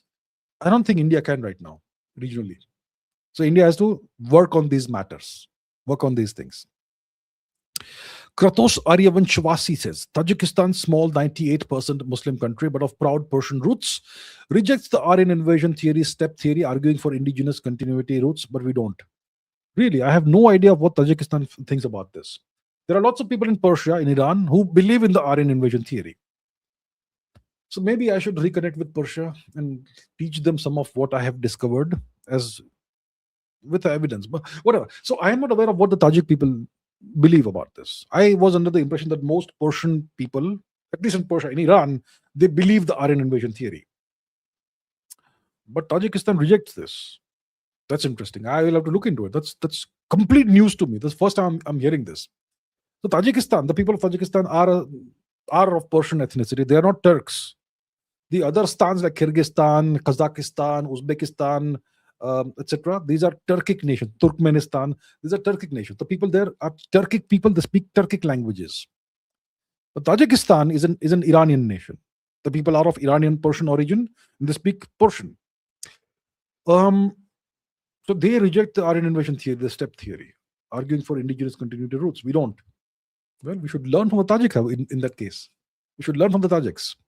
I really appreciate that. And I'll check it out, what the people of Tajikistan believe in. Good. I'm glad to hear this. Thank you for letting me know. Ashish Gautam says, India policy of isolating Pakistan failing. Your viewpoint. My viewpoint is I am not concerned about Pakistan. We are not isolating Pakistan. We are ignoring Pakistan. We will not talk to Pakistan. We will not negotiate with Pakistan. We will not give Pakistan the importance of bringing them to the same table as us. Whether they're isolated or not is not important to us. We simply don't want to have any kind of conversation or dealings or dialogue or anything with Pakistan. And that's our policy. We are not going out of our way to isolate Pakistan. The Americans love Pakistan. The Americans see Pakistan as a great asset, so we can't isolate them. But we can ignore them and we can keep them out of our dealings, and that's what we're doing, and we're doing spectacularly well at that. Okay. Vinod Vaibhav says, once leftist guy drank and claims most of the Hindus are emotional and don't have great IQ. Fill them with moral utopia, install guilt in them, and subtly take out the problem in them. Use words like democracy and secular. Okay. Okay, so is there a question? Is there a statement? What is it that you want me to say about this? I have no idea who this leftist guy is. He drank what? Alcohol. Very bad, very naughty. Most Hindus are emotional. That's true. Most Hindus are emotional. Most Indians are emotional, whether they're Hindus or not. Most Indians are emotional. Very emotional people, Indians.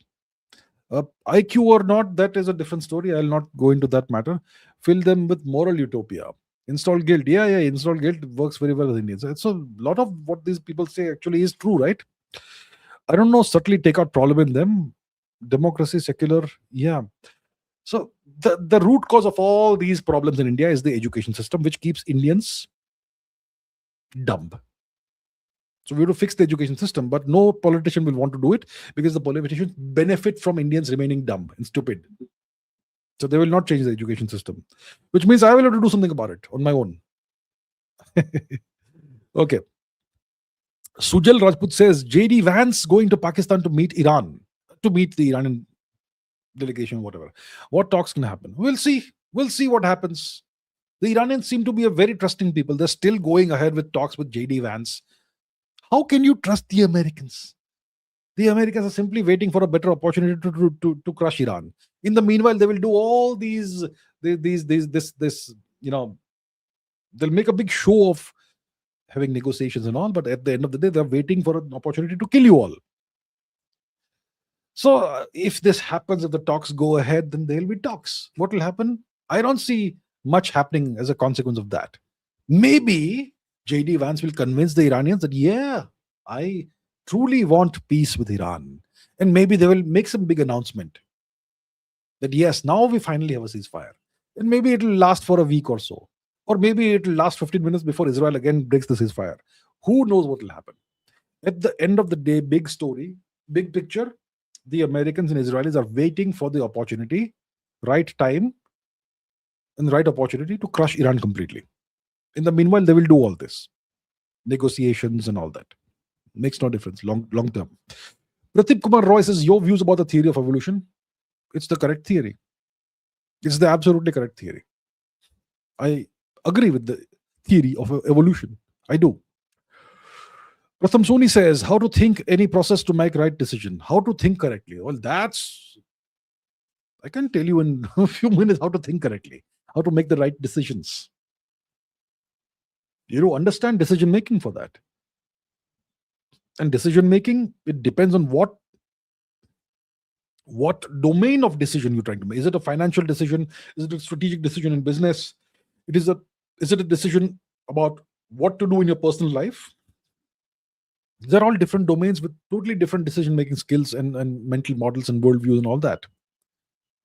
It's how to make the right decision. It has to be taught to you over multiple years as a person who is growing up. It's impossible to teach you that in 5 minutes here, right? You have to learn mental models. You have to learn probabilistic theory. You can think of making decisions in terms of, what if I bet this much money on this or that much money on that? I am not saying you should bet money ever.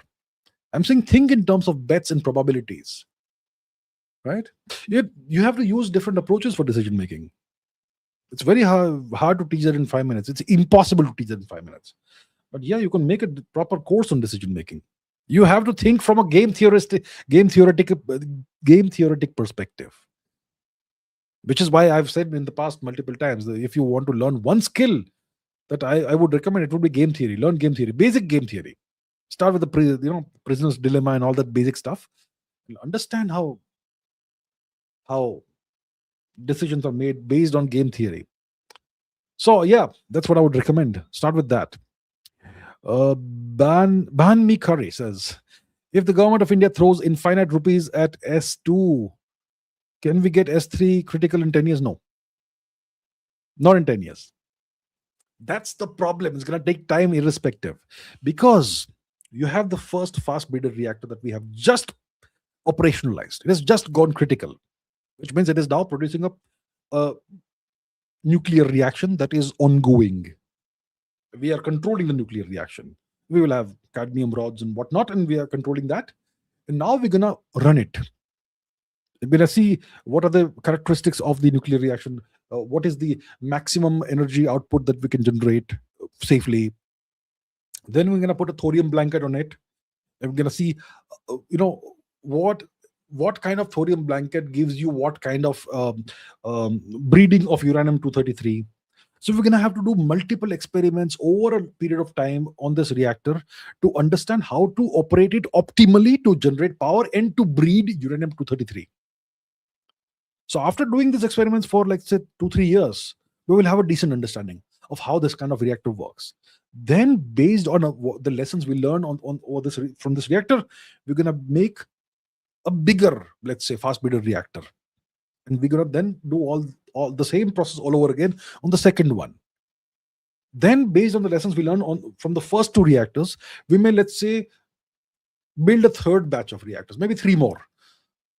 So that takes time. So after 15 years, you may have 5 fast breeder reactors that are operational. And then you study the whole thing for another few years. Then we build another batch of 5. Then after 20 25 years, we've got 10. Then by this time, your program is mature. But now we understand very well how these fast breeder reactors work. So after 20 25 years, you build 10 more. So by 35, you may have 20 reactors. In 30, let's say in 30 years, ideally you have 20 reactors. Then by 40 years, you may have, let's say, 30 or maybe even 40 reactors. Then let them operate for another 5 years, and you may have sufficient uranium 233 to start the first reactor of stage 3. So no matter how much money you throw at this stage 2, it's going to take you time. And because these fast breeder reactors, they will generate, I don't know, a few kilograms of fuel at most per year. Let me just ask Google. I have not done the calculations how much fuel it generates, but let's see. How many grams of uranium 233 can India's prototype fast breeder reactor generate per year? Let's see if Google has any answer. How many grams? It's designed to breed plutonium 239. Production 233. What does it say? Yeah, all that is fine. We want to breed uranium 233, and it's not giving you the answer. Not publicly confirmed. Obviously, it's just started. Okay, so plutonium we can produce, which is fine, but we actually are after the uranium 233, right? And that we don't know. So, okay, I may have to do some calculations to actually understand how much it can do based on various things. So, it may be able to produce a few kilograms of uranium 233 per year. And that is the fuel we want to use in stage 3. And we want to have at least a few tons of that before we start stage 3. So, it's going to take time. It's going to take time. Okay, Shubham says, do you think Bhutan is a vassal of India? We never speak of Bhutan like this. We have the greatest amount of respect for Bhutan. We have the greatest amount of love for the people of Bhutan. Bhutan is a brother nation of India. Okay? And we cherish our relationship with Bhutan. And we shall always take care of Bhutan, and we will ensure Bhutan's safety and prosperity. All right? That's how I see Bhutan. Okay. Soldier Boy says current vassalhood probability in Chavda index. So I have said in the past that India has a 50% probability of becoming an American vassal in the next 5 years. What is the current vassalhood probability? I would say it's dropped by at least 10%. At least 10%. Chavda index, I will have to put it out in a month or so, maximum. So this war, right now, is it paused? Is it not? Is the ceasefire collapsed? I don't know what's happening right now. But it's been a month that the war is going on.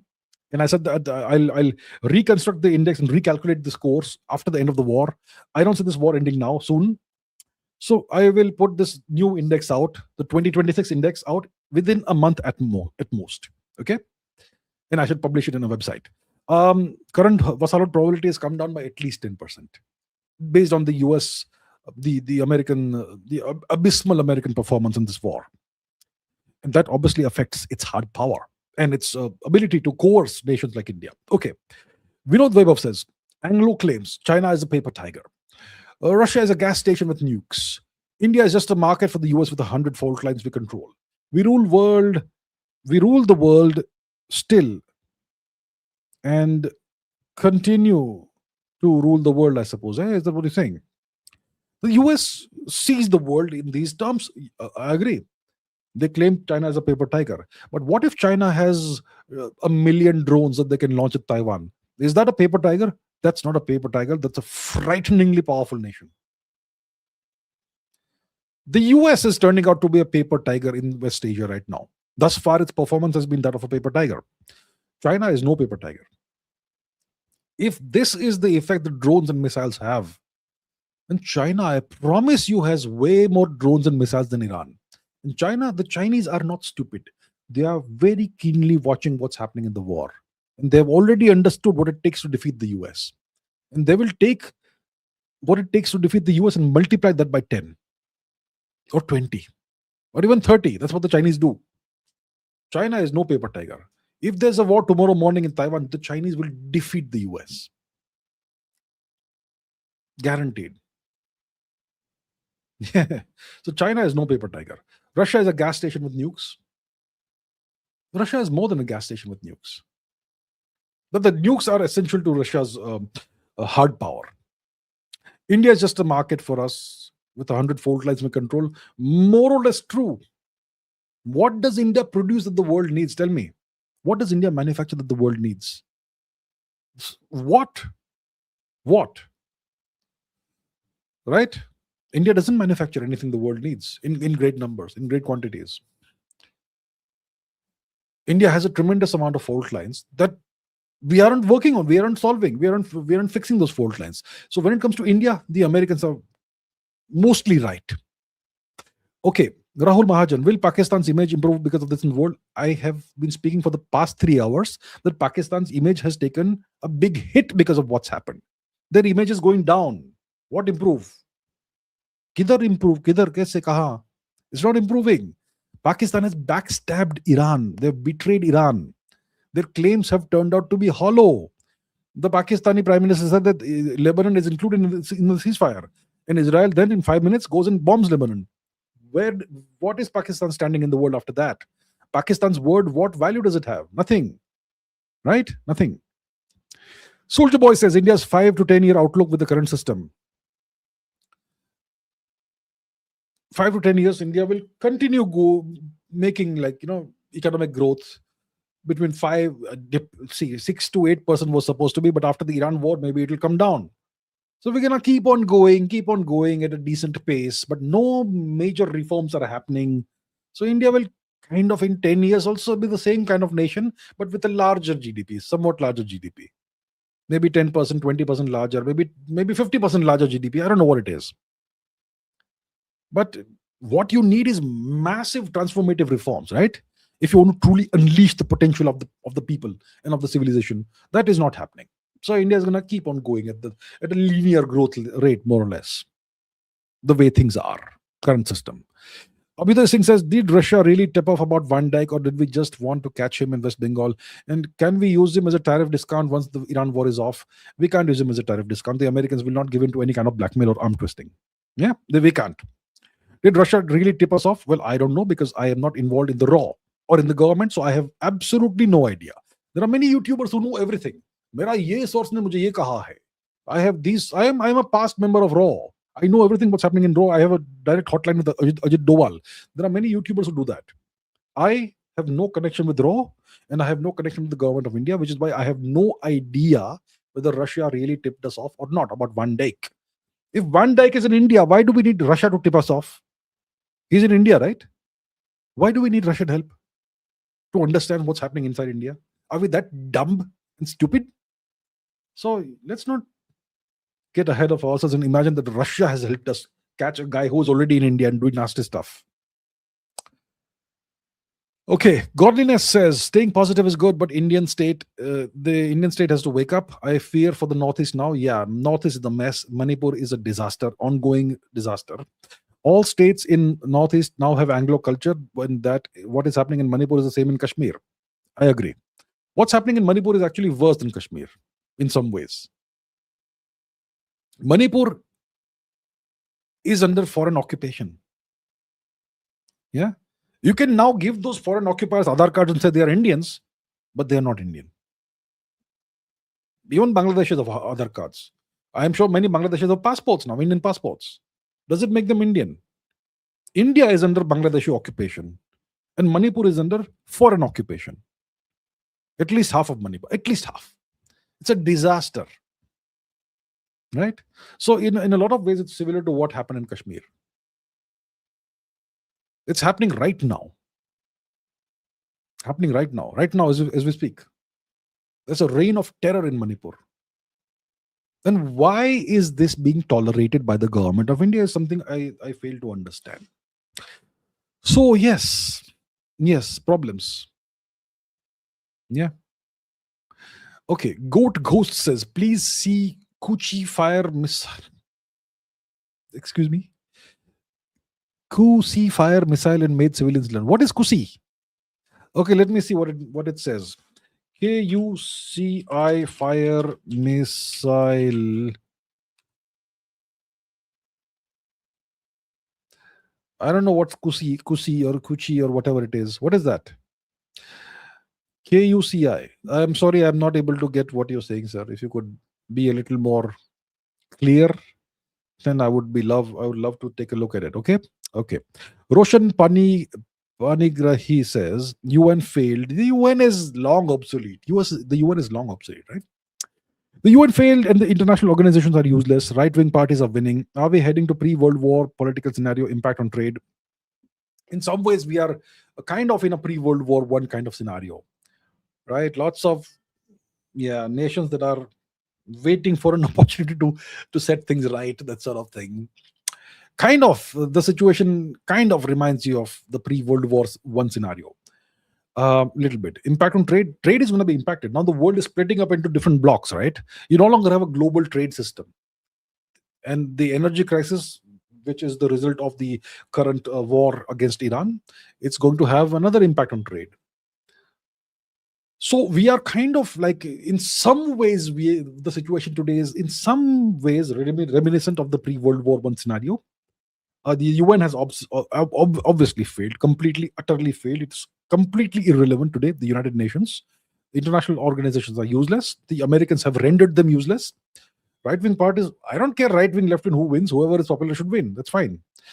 Impact on trade, there's obviously going to be impact on trade. So overall, it's a disrupted system that we have right now. It's a fracturing system that we have now. Right? We have essentially two big blocks.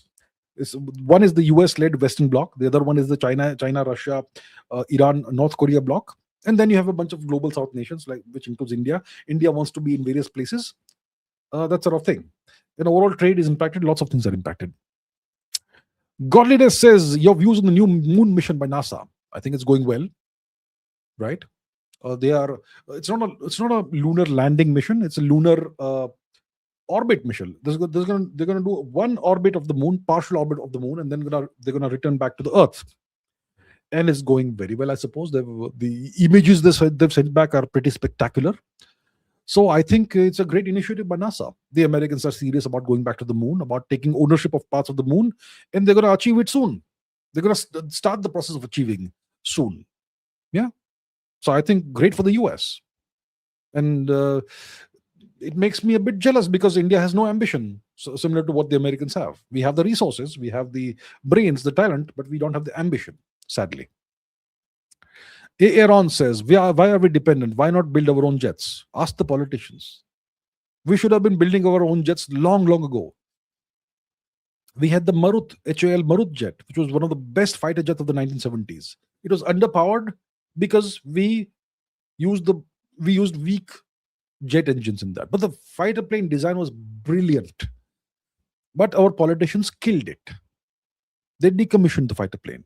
If we had not decommissioned it, and if we had iteratively improved upon it and created offshoot fighter planes from it, we would have multiple fighter plane families today, which would have been top of the class in the world. And we could have, if we had started the jet engine program in the 1960s, we would have had high quality jet engines today. Even today, we can go forward with the Kaveri jet engine program. I think it's almost good enough to become operational in a fighter jet, right? And so it's a question of political will why we are where we are, right? Pradeep Kumar Roy says about antimatter transport experiment. I've never heard of it. No such thing exists. Antimatter transport experiment. That's something you will see in some Philadelphia experiment movies and all that. No such thing has actually happened as far as I know. Antimatter is a real thing. Okay? But antimatter transport experiment, no. I don't even need to look it up. That's all. That's all. What they would call what conspiracy theories. Sumit Kumar says, "What are your unbiased sources of information and fact?" Thank you for your channel. I. It's not like I have like five sources that I look forward to that I rely on. I look at every source of information, and all sources of information are biased. All of them are biased. Everybody is biased. The BBC is biased, CNN is biased, Chinese sources are biased, German sources are biased, Japanese sources are biased, Russian sources are biased, Indian sources also have their own biases. Every source is biased. So you have to understand what is the bias of each source. And then based on everything in all the sources, you have to, based on your own understanding and wisdom and judgment and experience, you have to try and construct a picture of what's really happening. That's how I do it. I don't have any unbiased sources of information. All sources of information are biased and polluted. Okay? That's the fact of the world. There are no unbiased sources. Podcast Punjabi says, World War II, did the US help Germany backhand so UK fall? I am not aware of that. Did the US help Germany behind the scenes so the UK falls? No.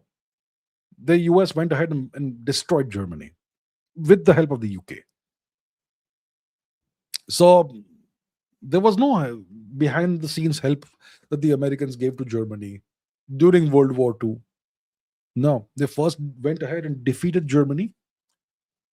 Okay, bombed it to bits, firebombed Dresden. Okay, but the actual winning against Germany was done by the Soviets, not by the Americans. The Soviets defeated Germany, not the Americans. Yeah, so I don't see. I have not come across any evidence of this sort of backdoor deal with Germany to help the UK fall. No. Godliness says Iran is not ready to give up on its uranium. The war is not over with the use of the mother of all bombs by the big eagle. Stone Age is possible. It's scary. See, Iran will be really stupid to give up, one of its few assets. If it gives up the option of enriching uranium and building nuclear weapons, then it is eventually defenseless, because even if it has 1 million drones, eventually it will run out of drones, right? The only thing that can guarantee Iran's survival is nuclear weapons. Iran will be stupid. It will be foolish to give up that. And the Americans will say, as long as Iran doesn't give that up, we're going to keep fighting you. So the only thing that can save Iran is if it tests a nuclear weapon or two in the coming days. Right? Long-term survival, that is required. Short-term survival, I'm sure Iran can survive short-term and keep hitting the US and Israel hard. And even if Iran runs out of drones and missiles, if the Americans and Israelis invade, they will still lose. As Saddam Hussein discovered, it's impossible to defeat Iran through ground invasion. It's suicidal. So Iran will not lose its sovereignty unless there's a coup from within, which is very unlikely because of the distributed nature of the system. The war is not over, but Stone Age is likely. It's not likely, but it's possible. Stone Age is possible. The Americans are perfectly fine destroying and killing a civilization. They have no moral qualms about this. So yeah, this war is far from over. I agree with you completely. Prateep Kumar Roy says, Technos J. Bharat asks, how do East Asian engineers work if they don't know English? Since most of the software programming languages and other global technologies like cloud services, AWS, etc., is in English. They learn that much English. They learn the Latin alphabet. See, this alphabet that you see down here, it's not the English alphabet, it's the Latin alphabet. Okay? It's not the English alphabet. It's the Latin alphabet. So these software engineers, they will learn the Latin alphabet without having to learn English. And they'll learn the programming language. They'll learn that much. So you can do programming. If you're a Chinese speaking person, you learn that much. You learn the numerals 1, 2, 3, 4, 5 in English, in the that's used in the English writing system. You learn the Latin alphabet, and you learn the programming languages. And your managers will communicate with whoever needs to be communicated with. So you don't need to learn the actual English language. Okay? There are many countries where nobody speaks English, but they use all these things and they're able to do a great job of it. Dheeraj Kamath says Australian Ryan Williams gave up his Australian citizenship to play for Indian football team, scored on his debut.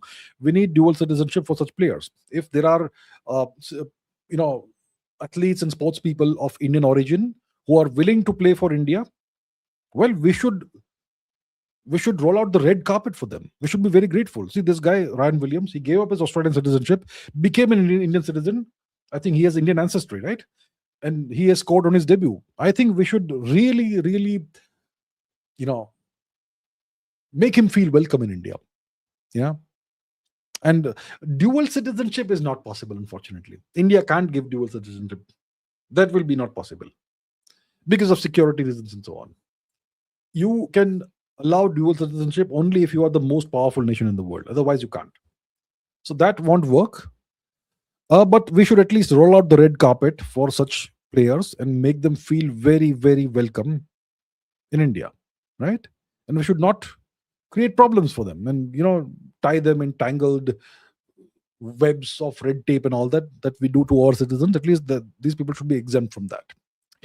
There is Manticore says we have never used the right soft propaganda on ourselves. We let Western stooges win. If we want to propagandize others, we start with the basics of the dark arts on us and then screw those stooges with it. See, a lot of this is the fault of the government of India, which simply doesn't care about playing the propaganda game at all. Right? I mean, there are so many nations that play the propaganda game on social media that create all these millions of bot accounts. The Chinese do that. Even the Pakistanis with the little paltry money, they do that. India doesn't do it. Why doesn't India play this game? Why is the government of India blind to this? I don't get it. So we should do it. I mean, you have Indian citizens fighting the good fight on Twitter and social media, but that is a disorganized, disjointed effort because each individual does what he or she feels is right. What you need is a top-down level concerted effort on social media across various social media platforms, playing by the same rules that the other countries play, creating bot accounts and spewing propaganda. You should do that. I don't know why the government of India doesn't do it. Maybe they think it's morally superior not to do it. I don't know what it is. Maybe there are practical reasons. I have no idea, but we should do it. We should. Pratham Soni says tips on one meal per day. Is it good for health? It depends. Our ancestors, sometimes they did not eat for days. Yeah. Before the agricultural age. See, our human body, it's evolved over millions of years. We split from the chimpanzees about 2 million or so years ago, right? Our distant cousins, the chimpanzees, who share 98 point something percent of our DNA. Almost the same DNA. So, historically, we have had the kind of lifestyle where the next meal, we had no idea when it would come. The next meal was not guaranteed. We were hunter-gatherers. We would gather what we could eat from plants and vegetables. We would hunt what we could hunt. And that was an uncertain way of life. Next meal was not guaranteed.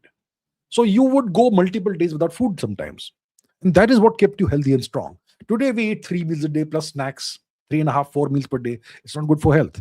If you eat 1 meal per day, if you're a healthy person with no health issues, you'll be perfectly healthy. So depending on your activity level, you will need to ingest a certain amount of calories per day. For the average person, it's 2,000 calories, it is said. For some people, depending on how active they are, it may be 3,000 calories. So if you can ingest that amount of calories with a balanced diet in one meal, well, you're good to go for the day. You don't need more food. Right? You can do it over a period of 1 hour if you want, or over a period of 2 hours if you want. Or if you are a big eater, you can do it in one meal. As long as your full body is functional and healthy without any issues, you'll be perfectly fine. Here is Manticore says, even if Iran wins, the US will still come after us next. We are soft flesh currently for them. We need to be prepared for it anyway and not succumb to it. We should be prepared for the worst at any given point in time. We cannot be complacent. Why don't we have 3 years worth of strategic oil reserves, or at least 1 year worth of strategic oil reserves? Why is it 84 days or whatever the government claims? Why don't we have strategic gas reserves? Maybe it's difficult to do that. At least oil reserves we should have. At least 365 days. Why don't we have it? We are complacent. We should be prepared for the worst possible eventuality, including alien invasions. But forget about alien invasions. We should be prepared for an invasion by the most powerful countries in the world. We hope it never happens, but if it happens, we should have the answer to it, and we should be able to win. Which means, in the current scenario, we need to have a few million drones and a few 10,000, 10, 20, 30, 40,000 missiles of various kinds, minimum. Maybe 100,000 missiles of various kinds. That's how we should prepare. We should have multiple submarines, much more than what we have. We have to militarize. We have to be prepared. Right now, we are not prepared at all, by the way, to the extent that we should be. We are prepared to fight Pakistan and defeat Pakistan. We are prepared to fight a short war against China. We're not prepared for a long, grinding war of attrition, which could happen. We are not prepared at all for that.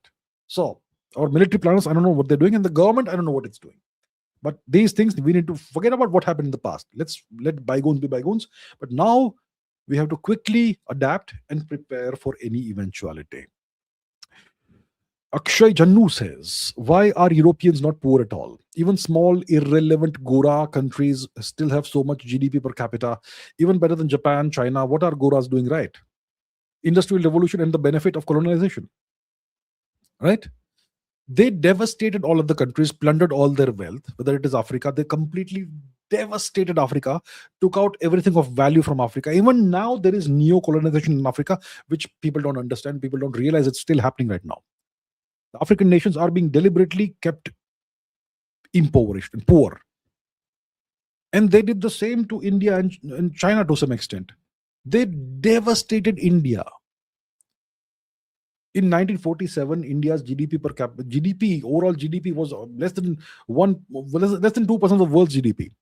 And India's life expectancy was 31 or 32.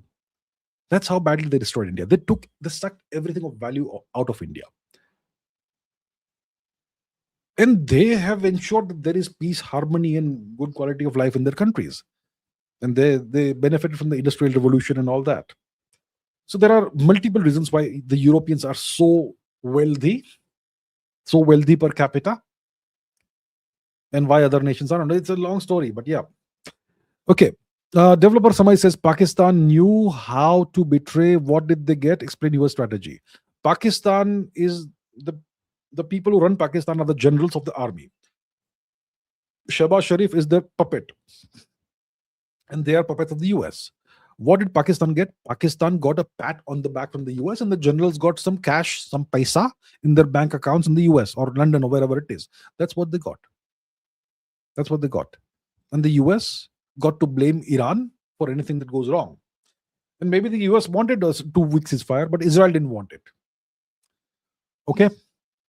Mr. Rohit says, similar to the North in the Game of Thrones, Jodhpur Marwar kingdom was hostile, brave, loyal, and men of their words. Why is it not studied in general history? In India, we don't say anything good about Indian kingdoms. We only exalt the fake greatness of the Mughal Empire and the various Turkic invaders who ruled over various parts of India at various points in time, and the Europeans and the British who devastated India, but we portray them as great liberators and great colonizers and great social reformers. But Indian kingdoms, we don't speak about them. We don't study that. The education system is designed to produce an inferiority complex in you and us, all of us. That's what it's designed to do. It's designed to keep India feeling inferior to everybody else. It has been done this way by design. Why don't we teach it? Because the people who run the education system don't want you to know these things. Aries Manticore says the US is heading towards a soft red-blue cultural divorce. The liberals are driving it. They are literally freeing dangerous criminals, destabilizing their own society demographically. Are they mad? WTF? I don't know. It makes no sense to do the kind of things that they do. It makes no sense for them to allow children to be physically mutilated irreparably. A lot of the things they do make no sense in any civilized society, but they do it. The reds are the Republicans, the blues are the Democrats. The blues, 4 years that Biden was the puppet head of the government, they had opened the southern border, the Mexican border. They were allowing all kinds of dangerous people, undocumented, illegal immigrants to enter the country. And the deal was that they have to vote Democrat. So they were treating these people as a vote bank, the same way that various Indian politicians in various parts of India treat Bangladesh as a vote bank, captive vote bank. This is crazy. It's stupid. It's very bad for the country, but that's what politicians do for their own personal gain. CryptoChimp says clear signs of an internal rift in Iran. Reformist lobby around Pezeshkian, Zarif, and Rouhani pushing soft coup. They push for negotiations and issue threats on X instead of retaliating Lebanon massacre. Looks like that. Looks like that. Yeah. Well, the IRGC needs to look into this matter, I would say. And if certain people like Pezeshkian, Zarif, Rouhani are allegedly, hypothetically doing something that's not good for the country, which will eventually lead to the country's fall, well, then, if that's a soft coup, then you can do a counter coup against that. But it looks like what you are saying is, yeah, it's interesting that somebody said this on this live stream. Pezeshkian, Zarif, and Rouhani are pushing for negotiations when negotiations are not going to solve any of Iran's problems. Only a clear victory is going to ensure Iran's survival. Negotiations are going to lead you down the road towards disaster if you are Iran. So I agree with you. Yeah, I agree. Okay, Akshay Jannu says, even when poor,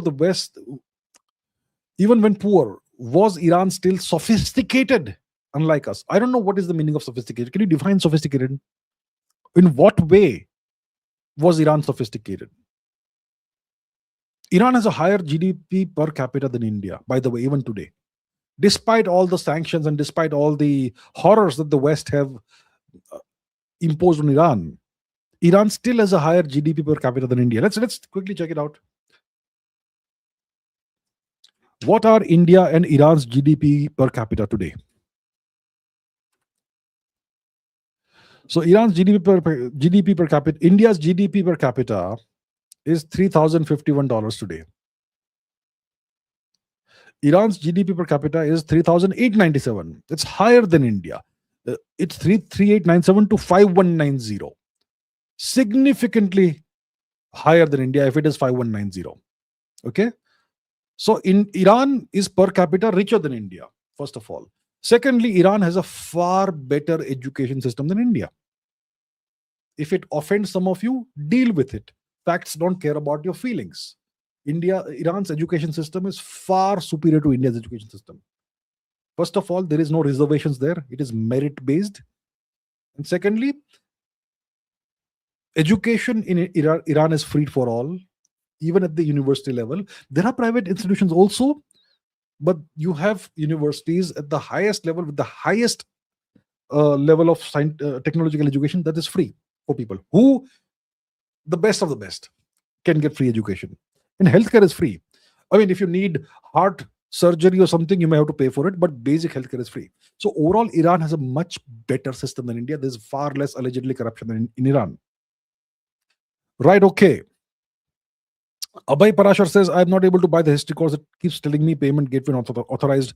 I was trying to pay by GPay. Can I still buy it? I will have to look into it. I have not seen that platform for a while. And if the platform is not working, I'll have to transfer this to a different platform, I suppose. I'll have to look into this, okay? So I'll look into it. Thank you for letting me know what you had experienced about this. I'll look into it. Aries Manticore says, I did a thought experiment. Maybe the reason why we haven't found a theory of everything is because we haven't leaned into our acoustic and vibration senses. Maybe we need to try to understand physics from that side, non-light. See, acoustic and vibration senses are also electromagnetic in nature. Light is electromagnetic. Sound is also, at the fundamental level, electromagnetic. Okay? Vibrations. Well, sound is vibration. It is the vibration of atoms and molecules. And atoms and molecules, they do feel and they do operate via the electromagnetic force, right? So once again, You have at the fundamental level electromagnetism being involved in the matter. We have to, I agree that we have to understand physics from the non light side, which means non electromagnetic side. See, electromagnetism also involves a weak force, the electro weak force. So, which is the force that we need to understand better? The force that doesn't involve electromagnetism or light, which is gravity. We don't understand gravity. That's the problem. We don't understand gravity at all. I mean, we have the best theory so far is general relativity, but that theory isn't, it is flawed. We know that very well. It's flawed. It throws up infinities. It throws up singularities. It doesn't work with quantum mechanics. You can't mix the two together. There are flaws in general relativity, and unless we address that, we won't get a theory, or we won't get progress towards the theory of everything. So the issue is it's gravity. We don't understand gravity. That's the issue. Okay, next question. Modi ji recently announced reservation of women in legislative bodies. My views: I am all for Nari Shakti. We should have more reservations everywhere. I think we should have 300% reservations everywhere. Maybe 500%. Should go against nature. I mean, you can't have anything beyond 100%, but we should go beyond 100%. What can I say? My views: I am against reservation of any kind. Erickson says the US will use EMPs against Chinese drones. They won't use it against Iran. Also, if it wasn't for Strait of Hormuz, Iran would have been flattened by now. Okay, sir, if you say so. EMPs, electromagnetic pulses against Chinese drones. Well, to use EMPs, you need to do something very nasty. What is an EMP? It's an electromagnetic pulse. How do you generate a massive enough electromagnetic pulse to destroy, well, to cause significant damage? You have to detonate a nuke. Without detonating a nuke, can you generate a significant electromagnetic pulse? Very hard to do that. If it wasn't for the Strait of Hormuz, Iran would have been flattened by now. I don't understand the logic. Iran is strangling it's strangling the Strait of Hormuz, right? So why doesn't the US, if it is capable of flattening Iran, why doesn't it flatten Iran? That will end the stranglehold on the Strait of Hormuz. If the US can flatten Iran, and Iran is strangling the Strait of Hormuz, then why doesn't the US go and solve the problem by flattening Iran? The problem is the US can't flatten Iran. And even if they flatten Iran and use 10 nukes, Iran will still keep fighting. That is the problem. And Iran will still be able to strangle the Strait of Hormuz. So, yeah, the US, the problem isn't that the US can't flatten Iran. The problem is that the US can't open the Strait of Hormuz. Okay, and the Strait of Hormuz is not some kind of fragile thing that has to be kept intact. It's a natural geographic position, location, formation. Okay, Jeta Gada says, Bibi tweeted pause on the attack on Lebanon. Looks like Pakistan will get media to clean up from terrorist nation to peacemaker. We'll see about that. Has Netanyahu tweeted something? Let me take a look. Okay, let us see. Netanyahu Twitter. Shall we see? Give me a second.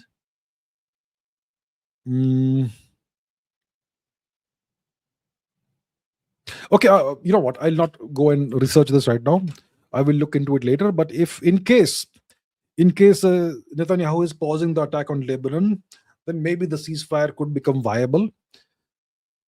And we'll see about it. I don't care about Pakistan's image, whether it is rehabilitated, whether it goes to hell. I don't care. Pakistan is not important for us. Please keep your eyes on the ball. What is important for India is India keeps going forward in the right direction. If Pakistan's image is built up artificially, I don't care. It is not going to make life better in Pakistan.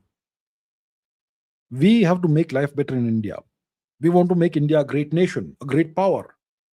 Pakistan's image being artificially glorified or whatever, it's not going to make Pakistan a great nation in the real sense, right? So please forget about all these things about cosmetic appearances. Let's focus on the substantive matters, which is the actual growth and progress of a country. Aries Manticore says the whole ceasefire farce was engineered by the US to lower the domestic pressure and shift blame to Israel, Pakistan, Iran in an attempt to save midterms and try to fool Iran into giving them more time. Yeah, I agree. I agree. I agree. Pakistan was simply a willing tool, a willing accomplice for the US. They are happy to be the fall guy for this, as long as the generals get money in their pocket every time. That's all it is for the Pakistani generals. They don't care about the nation, whether its image is tarnished as a consequence of their actions or whatever. Right? This whole thing. So there are two possibilities. Either Pakistan has its own agenda and it betrayed the US and Israel and Iran at the same time. But if it betrays the US, Pakistan won't survive. So the second scenario is way more likely that Pakistan simply acted at the behest of the US and did all this, the whole ceasefire farce and the backstabbing of Iran. So this gives the US the opportunity to blame others. They can blame Pakistan, they can blame Iran, they can blame Israel also if required. They won't blame Israel ever, but they can blame Pakistan and Iran for the whole debacle. And this can also fool Iran into giving the Americans more time. So you have a couple of days where the ceasefire doesn't hold, then you again bring the ceasefire back into operation, and then say another 2 weeks. And the US is bringing in more troops, more reinforcements, more supplies all the time. They've not stopped that. So the US clearly is waiting for the right time to start the war again and go in for the kill against Iran. And Iran would be stupid to fall for this stupidity, for this farce. For some reason, Pezeshkian and other Iranian leaders are willing to negotiate and pause the whole matter. So maybe there is some hidden weakness of theirs, or maybe they are, I don't know. Yeah, doesn't make sense. Iran doesn't benefit from a ceasefire. The US benefits from a ceasefire. Israel benefits from a ceasefire. Iran does not. So I don't know why they are going for a ceasefire. Okay. Aries Manticore says the Manipur issue is mostly hubris by the government as they negotiated with similar militants in other parts of the Eastern Bharat. They don't get the fact that Manipur issue is fundamentally different. What can I say? The government has its own experts, right? The government of India has certain domain experts who are allegedly experts in Northeast India. Experts on Northeast India, experts on Manipur. I am a Manipur expert. I will now go and give the government of India at various levels advice about Manipur. What is the right strategy? What is the right policy we have to adopt in Manipur? And then when everything goes to hell, I will now stop saying I'm a Manipur expert. I'll go and do something else. So the problem is, in India, we don't understand our Far East. It's too complicated for us.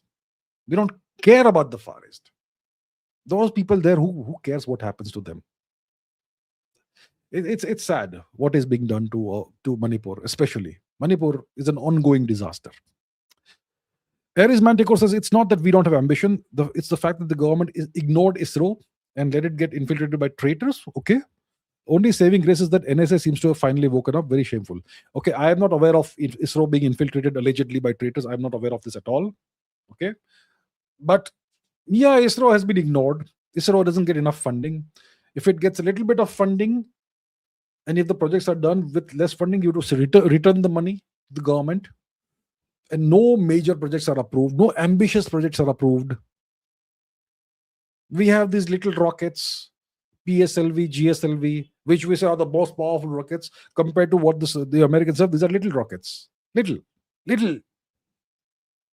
And now even the PSLV has failed a couple of times. Maybe it's sabotage. So if you ignore ISRO, it means you have no ambition for ISRO. If the government of India is ignoring ISRO for years, it means the government of India doesn't consider the space program to be important, which means the government of India doesn't have any ambition for India in space. What? So disappointing. I hope that we have woken up now. I don't know about the NSA, what he is doing, what he is not doing. I have no idea. But if we have woken up, well, I'm glad in that case. Yeah. But overall, the way we have completely neglected our space program is super disappointing. Super disappointing. It's like we have no understanding of where the future lies. Aniket is a new member. Thank you very much, Aniket and Aniket, and welcome to the channel's membership. Thank you. Uday Kumar says, US Congress confirming aliens. Grush credible. I don't know who Grush is. US Congress confirming aliens. Show me the evidence, then I'll believe you. If they say, put out a statement that we have met aliens, I don't believe it. I want to see actual hard, incontrovertible evidence. I don't care what somebody's opinions or claims are, whether it is a so-called conspiracy theorist or a so-called American senator. If they make claims without any evidence, I will not take it seriously at all. Credibility is built on evidence. I don't know who Grush is, but if Grush makes a claim without producing evidence that substantiates it, then that person is not credible. As simple as that. If the US government puts out a statement and puts the stamp of approval of the US government, it doesn't mean it becomes automatically credible. You need hard, incontrovertible evidence for credibility, and that is missing thus far. Harshvardhan says, what according to you would be an ideal approach moving forward for the fighter jet program of India? Could the GE engine be replaced with 10 years R&D? What's the ideal approach? Ideal approach, if the French are being difficult, dump the Rafale. Buy the Russian Sukhoi 57, as long as they're giving you full technology, full manufacturing in India, not assembly, but full manufacturing in India, and full access to source codes. Pay them whatever it takes. It will be cheaper than the Rafale for sure per piece. And you will be able to integrate all the Indian weapon systems with the Sukhoi 57 instead of the Rafale. So if these French are being very, very, very, very difficult, then dump the Rafale, get the Sukhoi 57, number one. Secondly, keep developing the AMCA, the Advanced Medium Combat Aircraft of India. Keep developing it. Go ahead with the partnership with Safran, which is the French jet engine manufacturer, and jointly develop a jet engine with the French. As long as you get full, control over the technology, it becomes indigenous technology. And at the same time, don't kill the Kaveri project. Keep developing it. Pour in sufficient money in the Kaveri project, and make it eventually viable for the AMCA, right? That's what we would do. It's a long-term thing, 10, 20 years. In the meanwhile, India should go all in on drones and ballistic missiles and cruise missiles. So that way, if we have a few million drones and maybe 100,000 different kinds of missiles, then it doesn't matter if our Air Force is short of the sufficient number of squadrons. Anyway, long-term, Air Force is not going to matter. It's going to be all robotics. It's going to be all unmanned combat vehicles, unmanned aircraft, and drones and missiles. That is the future. Fighter planes with humans inside are increasingly going the way of the dinosaurs. It's already apparent now. So India should go ahead with this program, in my opinion. Krishant Borduloy says, watch the movie in a houseful hall. It's more amazing. I always prefer to be in a peaceful place with no crowd around me who's shouting and screaming and passing comments. I don't like that. I like to be genuinely immersed in a movie.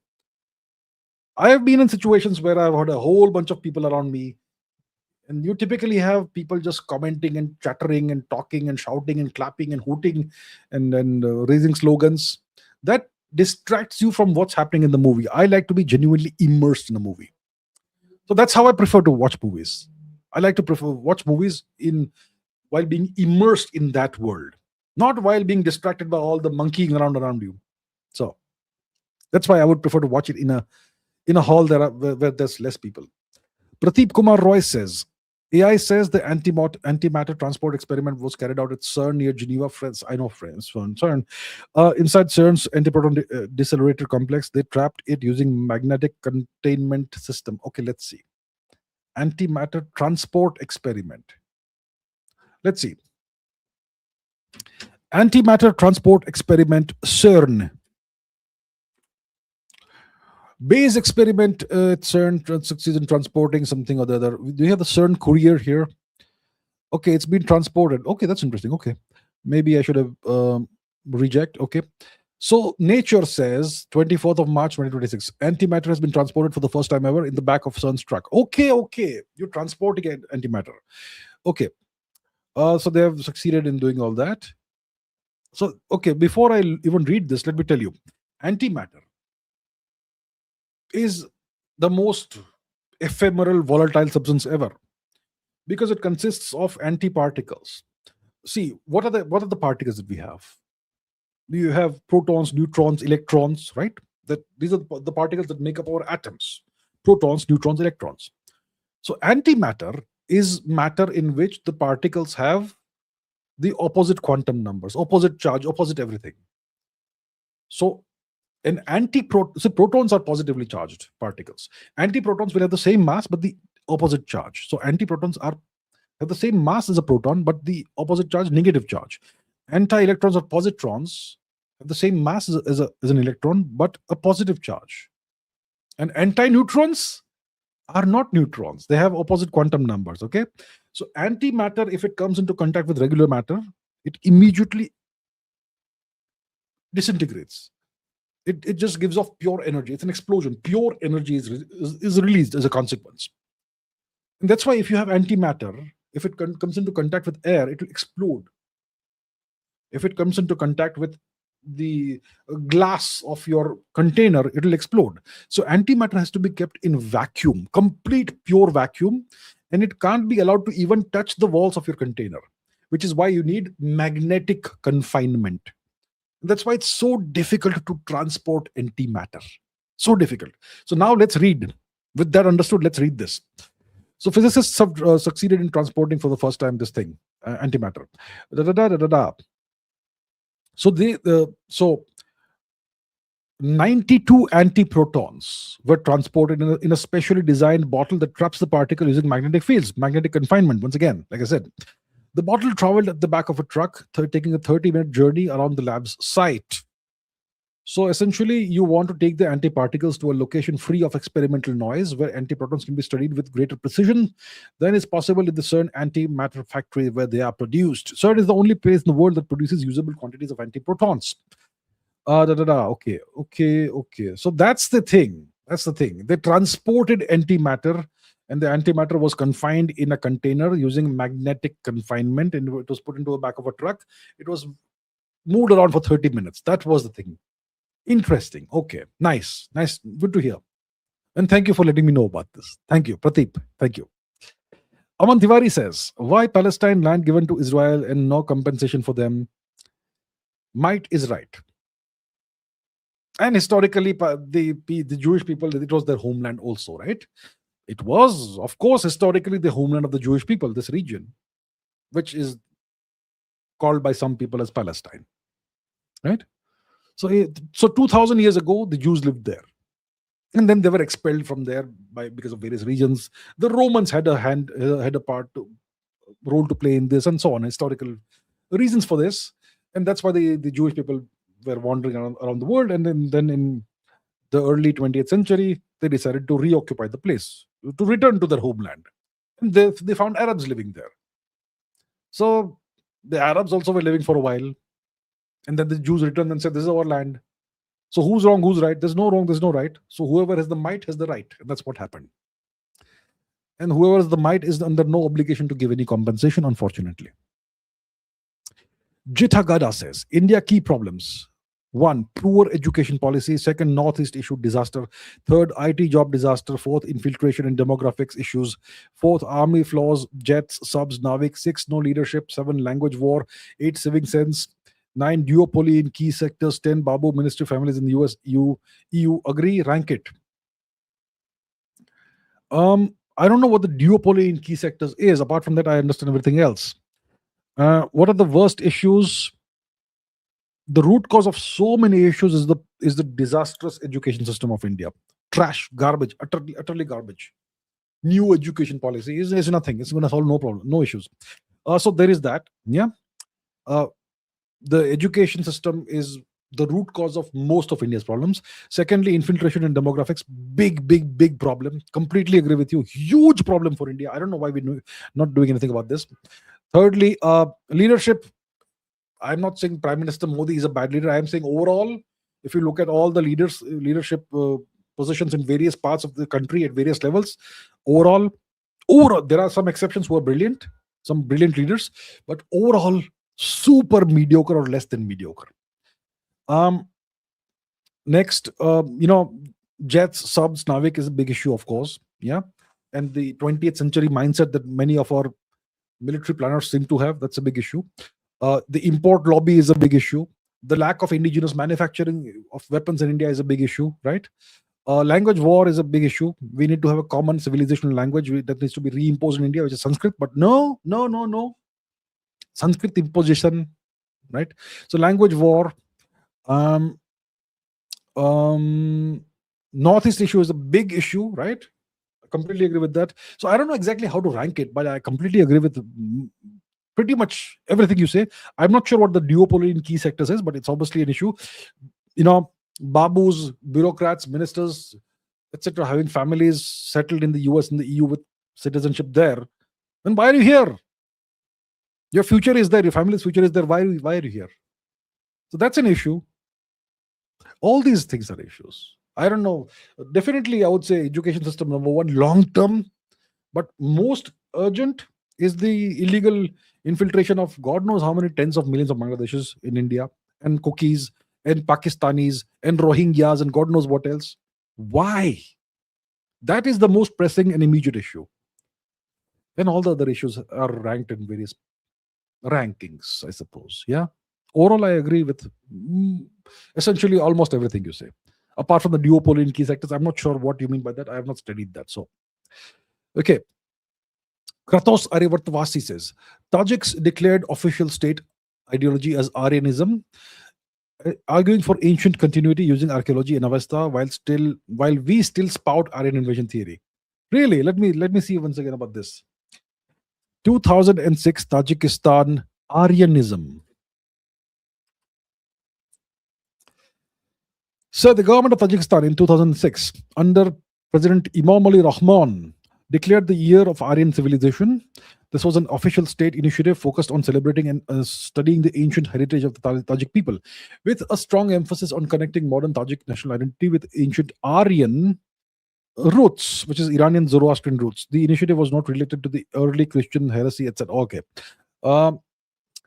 So it's a socio-political secularized national identity project, often referred to as the Aryan myth or Aryan civilization project, and so on. The government promoted the idea that Aryan civilization marked the beginning of history for the Tajik nation. Okay. What else? Aryan symbols. Okay. I will look into this. Looks interesting. And the Tajiks seem to have a certain amount of self-respect, at least. Yeah. Okay. Aniket says, small correction, no one gives source code. Russia did not give source code for Sukhoi 30, nor will they for Sukhoi 57, but France can give access to weapons integration like Russia. I think Russia will be even willing to give source code. No one gives source code. The Americans have given source code to Israel, by the way, for the F-35. Israel can do whatever it wants with the F-35. Okay. And if you're paying a tremendous amount of money, you want the source code. You want it. And if the Russians are also not giving the source code for Sukhoi 57, don't buy it. Don't buy it. Just produce more of whatever you can. So India should insist on the source code. You see, you can also say that nobody shares nuclear technology, right? Nobody will share nuclear reactor technology. Nobody will. But Russia has shared that with India. India's nuclear submarines, they have miniaturized nuclear reactors. Who helped India with that technology? Russia did. Does anybody give nuclear submarines to anyone? Russia gives to India. India and Russia have that amount of trust. Russia will give the Sukhoi 57 source code to India, provided we give them a fair price. Okay? Please be aware of this also. Generally, I agree with you that source code, generally nobody gives that. But India and Russia have a different relationship than what happens at the general level. Okay? It's a special relationship. So as long as, source code is obviously a prized asset. It's developed by your specialists over years. And it's built on top of the source code for the Sukhoi 30. That also took years. So it's a very valuable thing. And you don't give it to most nations. But for India, they will make an exception as long as India pays a fair price for it. So I would say yes. Jetagara says stealth solutions, especially IT. IT is finished, Baba. IT is finished. Why is IT finished? Artificial intelligence models are getting better and better. Right now, the models that you have, they still need human supervision. Okay? But allegedly, anthropic mythos, allegedly, is almost AGI.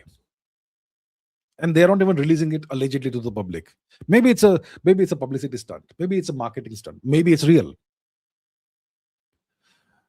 Eventually, let's say in 3 years' time, you will have AI models that will essentially do the job of multiple um, middle level programmers at the same time, super fast. So the real skill that you will need is how to handle teams of AI agents. The solution, there's no solution. This is the new reality of the world. So only senior developers will be valuable.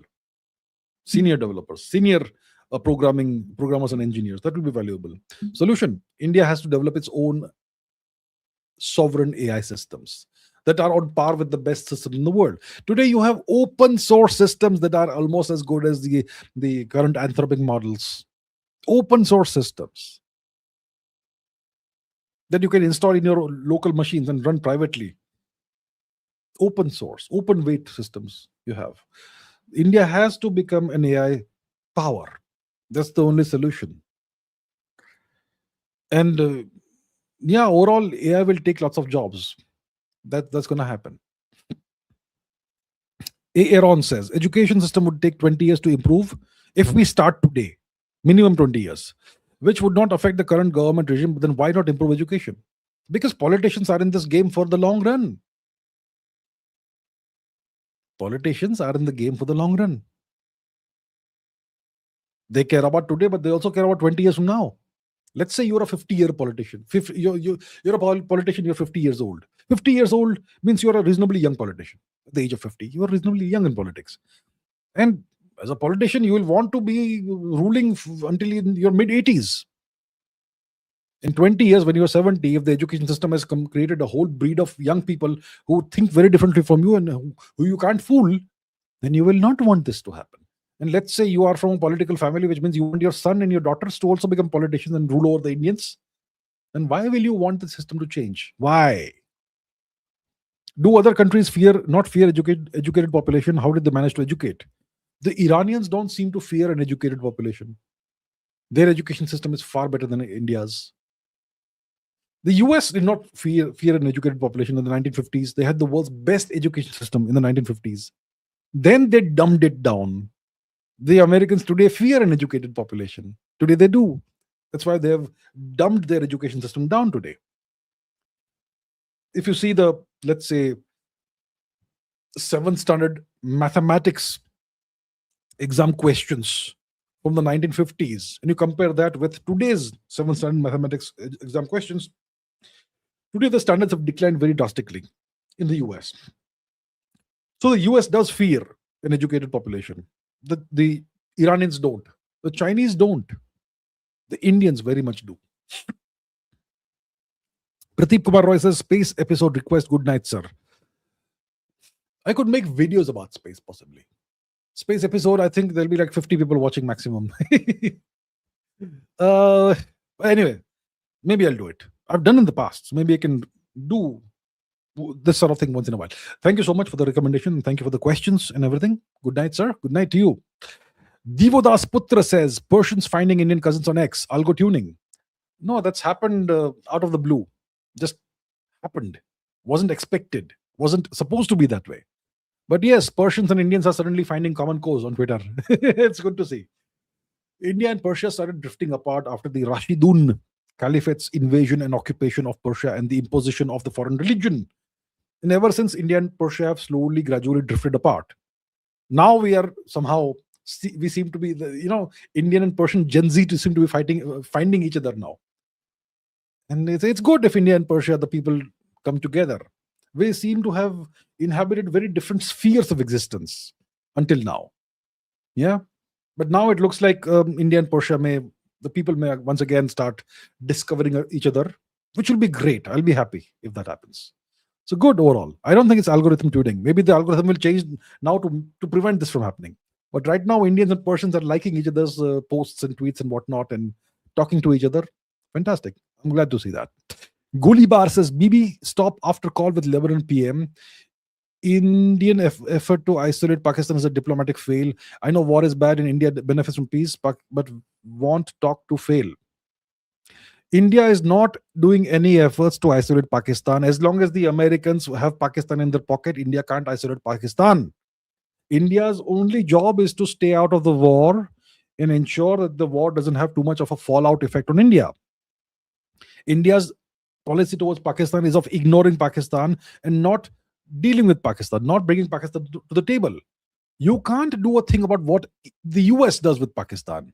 As long as the US finds Pakistan valuable, Pakistan will not be isolated. India is not making any efforts to isolate Pakistan. Okay? If you imagine so, then you are imagining wrong. Maybe your news anchors are saying India is trying to isolate Pakistan. Maybe your favorite YouTubers are saying that India is trying to isolate Pakistan. I have never said that. So because of this fake image, this fake narrative that your Indian YouTubers and media have created of India trying to isolate Pakistan, maybe that's why you believe that India has been trying to isolate Pakistan and India is failing. India is not trying that at all. The government of India has a very clear policy. We ignore Pakistan. We're not trying to isolate them. It is your great news anchors. Hum muh thod job denge, hum usko isolate kar denge. They are the ones who have created this narrative. All right, please understand that.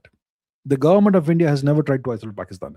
We have simply refused to engage with them, which is the right policy. BB stop with call with Lebanon PM. Okay, that's breaking news. It looks like I am not seeing the news right now, so I don't know. But okay, we'll see what happens. Okay, all right. Akshay Jannu says, will we reach $15 trillion GDP? What do you think? Someday we will. Someday we will. Yeah, someday we will. When? I have no idea. Dheeraj Kamath says, sorry, but glorified autocomplete can never be AGI. Well, we haven't seen Mythos, so I don't know. I'm saying it is alleged. Allegedly. So, in your opinion, you think that all AI systems are chatbots and they are simply autocompletes? Don't be so sure about that. Okay, there are certain AI systems that have made advances in mathematics that have not happened in decades. Maybe you are not aware of that. That is new information being created, not autocomplete at all. That's breaking barriers that have existed in mathematics for a very long time. Pure mathematics. Okay? AI is creating actual new information. It's not just autocomplete. Most of it, the vast majority of people, the way they use AI is they use it as an autocomplete mechanism, as a chatbot. Don't be like the vast majority of people. There are ways of using AI which are completely novel ways. You're going into novel directions. Definitely not autocomplete. And you have different tiers of AI, right? You have the extended effort AI models and deep thinking AI models, and then you have the fast AI models and so on. Those are autocomplete models. But there are AI models that are not autocomplete, that take time to think, and they give you, depending on how you handle them, they can give you really surprising results. Right? So it's not all autocomplete. It's not all autocomplete. Don't be so complacent about this matter, sir. Don't be so complacent. And don't be so sure about this being autocomplete. Okay. Mayur Goakar says, how did we fail important project like Navik? So many satellite failure. We should have been superpower in satellite technology by now. We should see how many space launches does India do per year? 5, 6 rockets we launch. How many does SpaceX launch in a year? 150, 200? Let's see. How many rockets did India launch per year from 2023 until 2025? So 2023, 7 launches, 2024, 5 launches, 2025, 5 launches, 755. Now let's see SpaceX. Okay, India is 755. SpaceX. It's a private company, SpaceX. India 755. SpaceX 98, 138, 165. Do you see the scale? So India simply has no ambition. SpaceX is, you can't even compare India's space program with SpaceX. SpaceX is a behemoth. India is a tiny little mosquito compared to that. 5 launches per year. Are we even a serious country? Right? And our rockets are measly little rockets compared to what SpaceX and NASA has. Yeah. Payload to low Earth orbit is what? A few tons? 3, 4 tons, 5 tons, whatever it is. Zero ambition, zero ambition. And this Navik thing, we knew that each Navik satellite will last maximum 10 years. So we could have started planning 10 years ago. We should have had backup plans in case rockets fail, satellites fail, whatever fails. We should have had backup plans. We should have developed our own atomic clocks in case foreign clocks are failing. This is simply, I don't know what to say. So, stupid failure. Stupid failure. We could have seen this coming 10 years ago. And we let this happen. This is a failure by the government of India. There is no other way to put it. Akshay Jannu says, in Japan, I saw Saraswati, Ashok Stambha, Shakuni, Dhritarashtra in old temples. Your tippany on this part of history with Japan about influence? I've been speaking about this for years. Saraswati is called Benzaiten in Japan. Benzaiten. Okay. She is regarded as a Buddhist goddess, but she's not. See, Benzaiten. Japan, Benzaiten. Oh, come on, Benzaiten. Benzaiten. Okay. This is the same goddess. Instead of the Veena, she has a Japanese instrument. Right? Same goddess. Saraswati, Benzaiten. Then we have Kangiten. Who is Kangiten? It is Shri Ganesh. Vinayakan. Kangiten. It is Shri Ganesh. Right? Japan, India. So we have all the Hindu gods and goddesses who are part of the Buddhist and Shinto pantheon of gods in Japan. We also have the Japanese torai, which are just like the Ashoka Stambha, right? Torai gates. Look at this. This is obviously modeled after the ancient Indian gates that we had during the Mauryan era, right? So Japan's culture is founded on a bedrock of Indian culture, and the connections go back almost 2,000 years. And this is something I've been speaking about for years, but now, thankfully, more and more people are beginning to realize this, not just because of me, but because you travel to Japan, and if you have the eyes, then if your eyes are open, you will begin to notice things, right? So yeah, it's a very deep connection between India and Japan. You have Shinto rituals in Japan in temples, which are essentially fire rituals, which are and the chanting is Vedic Sanskrit chanting. They still chant in Sanskrit, and they use the I think not the Sharda script, but the Siddham script in Japan. So there are all these deep connections between India and Japan, and we should explore this more. So our culture is essentially the same, but it manifests itself in very different shapes and forms. But still, the foundations are the same. India and Japan. Honest Human says, always loved your style of working and been implementing in my life. Please don't mind this quick question. How to make yourself thick-skinned? Thank you. How do you make yourself? Oh, first of all, thank you very much. Thank you very much. How do you make yourself thick-skinned? I have no idea. It's not like I used to be thin-skinned and then I developed techniques to make myself thick-skinned. I was just born this way. I simply don't care what anyone says. You say nice things about me, I will say thank you. It doesn't go to my head and make me egoistic. So if somebody praises me, I'm grateful, I'm thankful. I will thank you, but it will not, secretly make me feel great. Everyone's praising me. I don't care. And if people say nasty things about me, once again, it makes no difference to me. It makes no difference. I know who I am. I know my flaws, I know my deficiencies, I know my strengths and strong points and all that. I know exactly who I am. And what somebody says makes no difference to me whatsoever. I simply don't care. Okay. So how do you develop a thick skin? I think the way to develop a thick skin is by genuinely understand who you are, truly who you are. Who are you as a person? What are your characteristics? What are your strengths? What are your weaknesses? What are your likes, your dislikes? Why are you here? Why have you been put in this world? If you truly understand yourself, then you will not need any inputs from anybody else. And if somebody passes judgment or whatever, you'll essentially feel like laughing. Okay, you think so? Good for you. So I think the way to develop a thick skin is by truly spending the time, which takes maybe weeks or months, maybe even years, to genuinely understand who you truly are deep inside. Most of us human beings never take the time to understand who we are. Most human beings live their entire lives without truly knowing who they are. Yeah, you just absorb thoughts and ideologies and all stuff from other people, and the language you use is recycled language used by others. But what is your actual stand in the world? You don't even know what it is. So that, don't be that person. If you are like that, you will always be you'll then naturally and automatically be thin skinned, right? If you truly understand who you are, you won't give a damn what anyone says. So understand who you are. I think that is the true way to develop a thick skin, because then other people's opinions will not matter to you. All right, sir. All the best.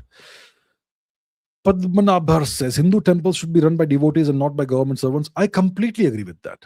The government, if it is a secular government, has no business interfering in the affairs of Hindu temples when it doesn't interfere in the affairs of the religious structures of other non-Indian religions. The government of India has no business running Hindu temples. This needs to change. I completely agree with you. Krishant Bordoloy says, no people were immersed, like there was some hooting, but when the movie was over, they were all emotional and clapping. It was amazing. See all the post credits. Okay. I'm glad you had a great experience. I'm glad you enjoyed it with everyone together. Awesome. Jetagada says, duopoly, telecom, airline, economy, etc. Who is Biju Patnaik? What the relation with the CIA or false? I have no idea. I have no idea about these matters. Telecom, airlines, duopoly. Oh, you mean there are in the airlines there are two major players? Oh, that way. Okay. E-commerce, etc. I don't know about Biju Patnaik relationship with CIA or not. I have no idea whatsoever. I will not even discuss that because first of all, I don't know, and yeah. Okay, so I understand what you mean by duopolies. You should neither have monopolies nor duopolies. The US is a duopoly, right? Republicans and Democrats, that sort of thing. Okay, I get it. Yeah, that also is an issue. We should have multiple players in a fair level playing field. I agree with you. Okay. And I think that brings me to the end of today's questions. Thank you so much, everybody, for the questions. Really appreciate the time you spend with me, the questions you ask me. So I'll end this here. Thank you so much, everyone. Keep raising your standards, keep asking questions, keep learning. And I'll see you this Saturday evening, India time. Until then, take care and see you soon. Bye for now.